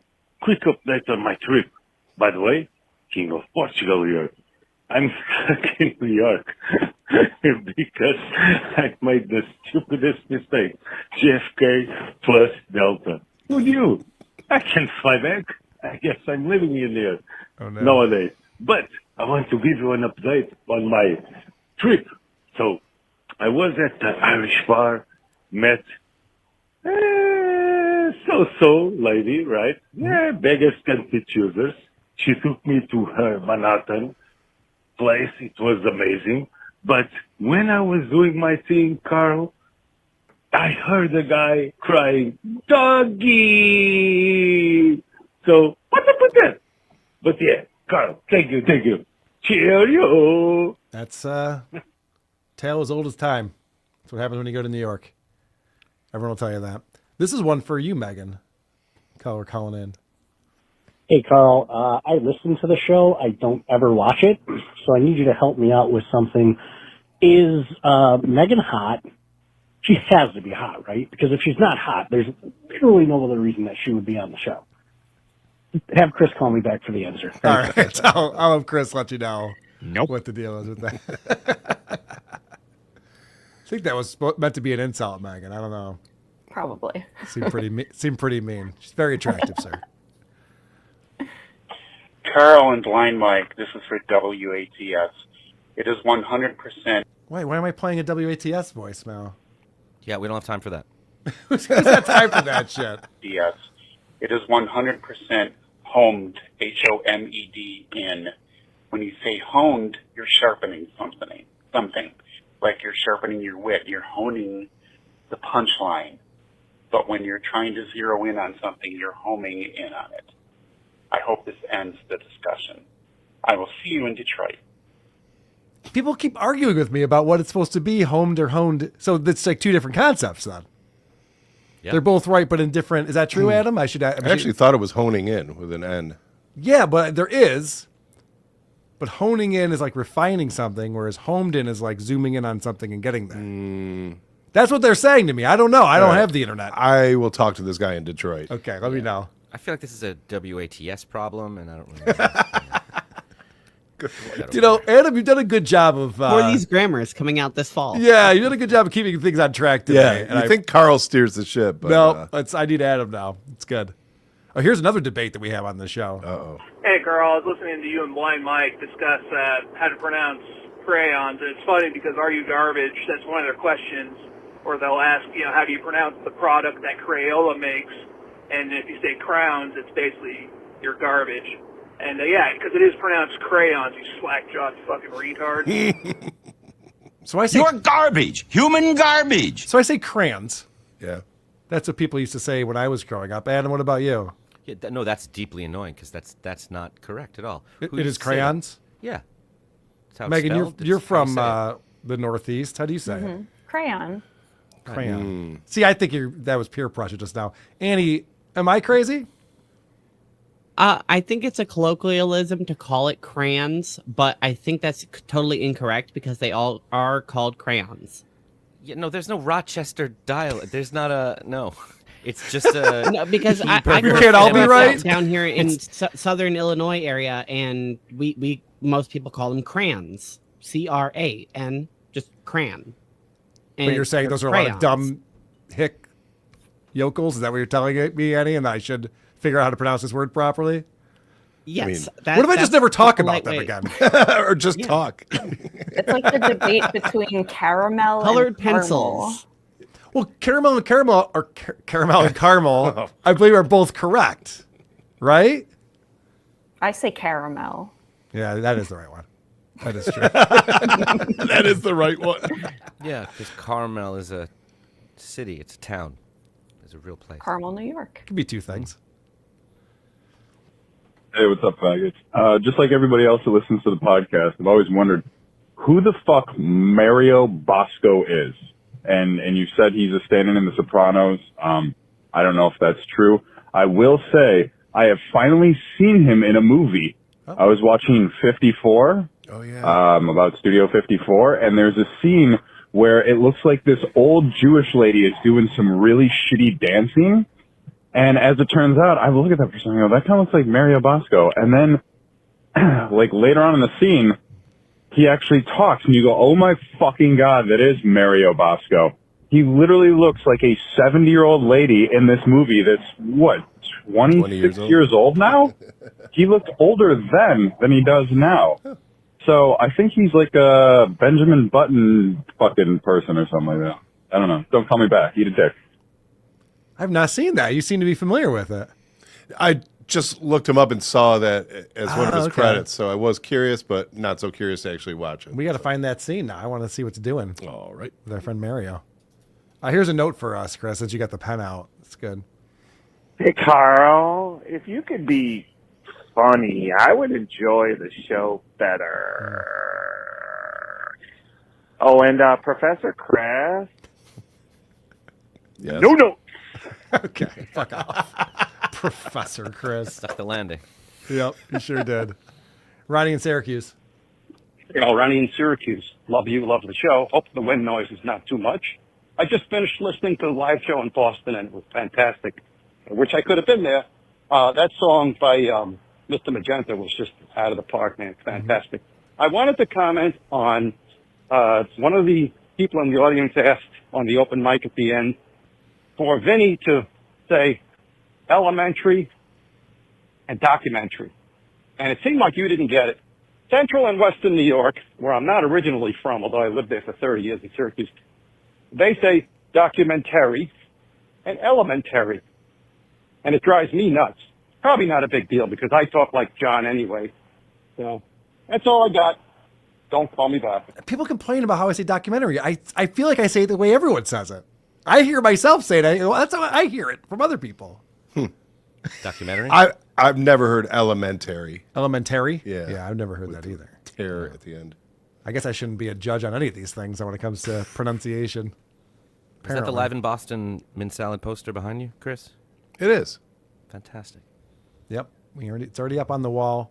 Came out a little darker than I think Mint was hoping for, but it is a fantastic poster. This is fantastic. Everything is fantastic. Thanks, Tiki.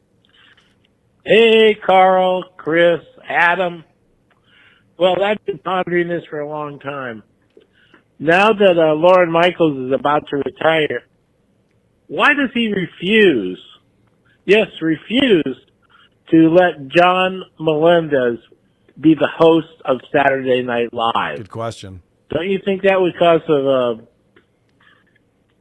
a big harumph if he did? It would be a great coup for John. What do you think? Rock and rolla. Rock and rolla, Gary. Remember when they got, what's her name? Because the fans, the old lady who was on Golden Girls, I don't know why I'm blanking on her name. Betty White. Betty White. They got Betty White to host SNL, and it was like this overwhelming, like, just fan support thing. Like, have Betty White on SNL, and they went, yeah, and she was great, and it was a really cool thing. I think she was the oldest person to ever host. Can we do something like that with Stuttering John? Can we bring him out of retirement? We could, and he would win, and then he would get into a fight with Lorne over the merch rights for the Gash Man, and the whole thing would crumble.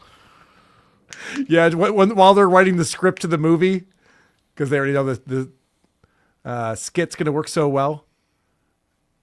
Remember when Don Buchwald wanted nothing to do with him, and then he called John up and they said, we want to do a T-shirt. And John's response was, T-shirt? Well, I don't want a T-shirt. And Don just looked at him like, what the fuck is wrong with you? And he never understood why that relationship didn't go well. Don Buchwald is a Lorne Michaels type. They're just never going to get along. Yeah, you're probably right. I still think we should try for it, though. Good idea, Gary. This is one last voicemail, and this is talking about Adam. Hey, Carl, it's the Houston Arborist. Just wanted to say that Adam's humor is in his poignance and ability to see right through people. So he's not ha-ha funny, but he's humorous in the fact that he can just eviscerate people's character. Uh-oh, we lost you. Come back. So armchair psychologists are actually not a problem. Vote it down. All right. What do you think about that, Adam? All I heard was that I'm not funny. And yeah, that's why I played that one. I appreciate I do curate these ahead of time, and I'm like, this person thinks Megan's personality sucks. This person says Adam's not funny. Those are going on the board. It's all good. Well, thank you.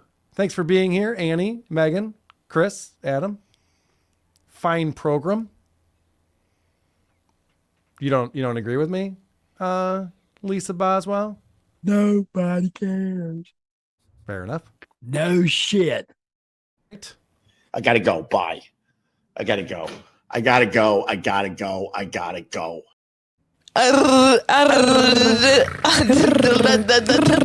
Okay, bye. Go fuck yourselves. Have a good week.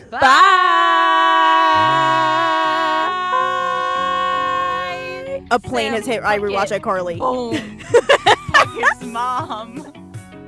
Boom. Boom. Are we done here? I think we are. Man, that was a good episode. That was a good episode. I enjoyed that. Okay, bye.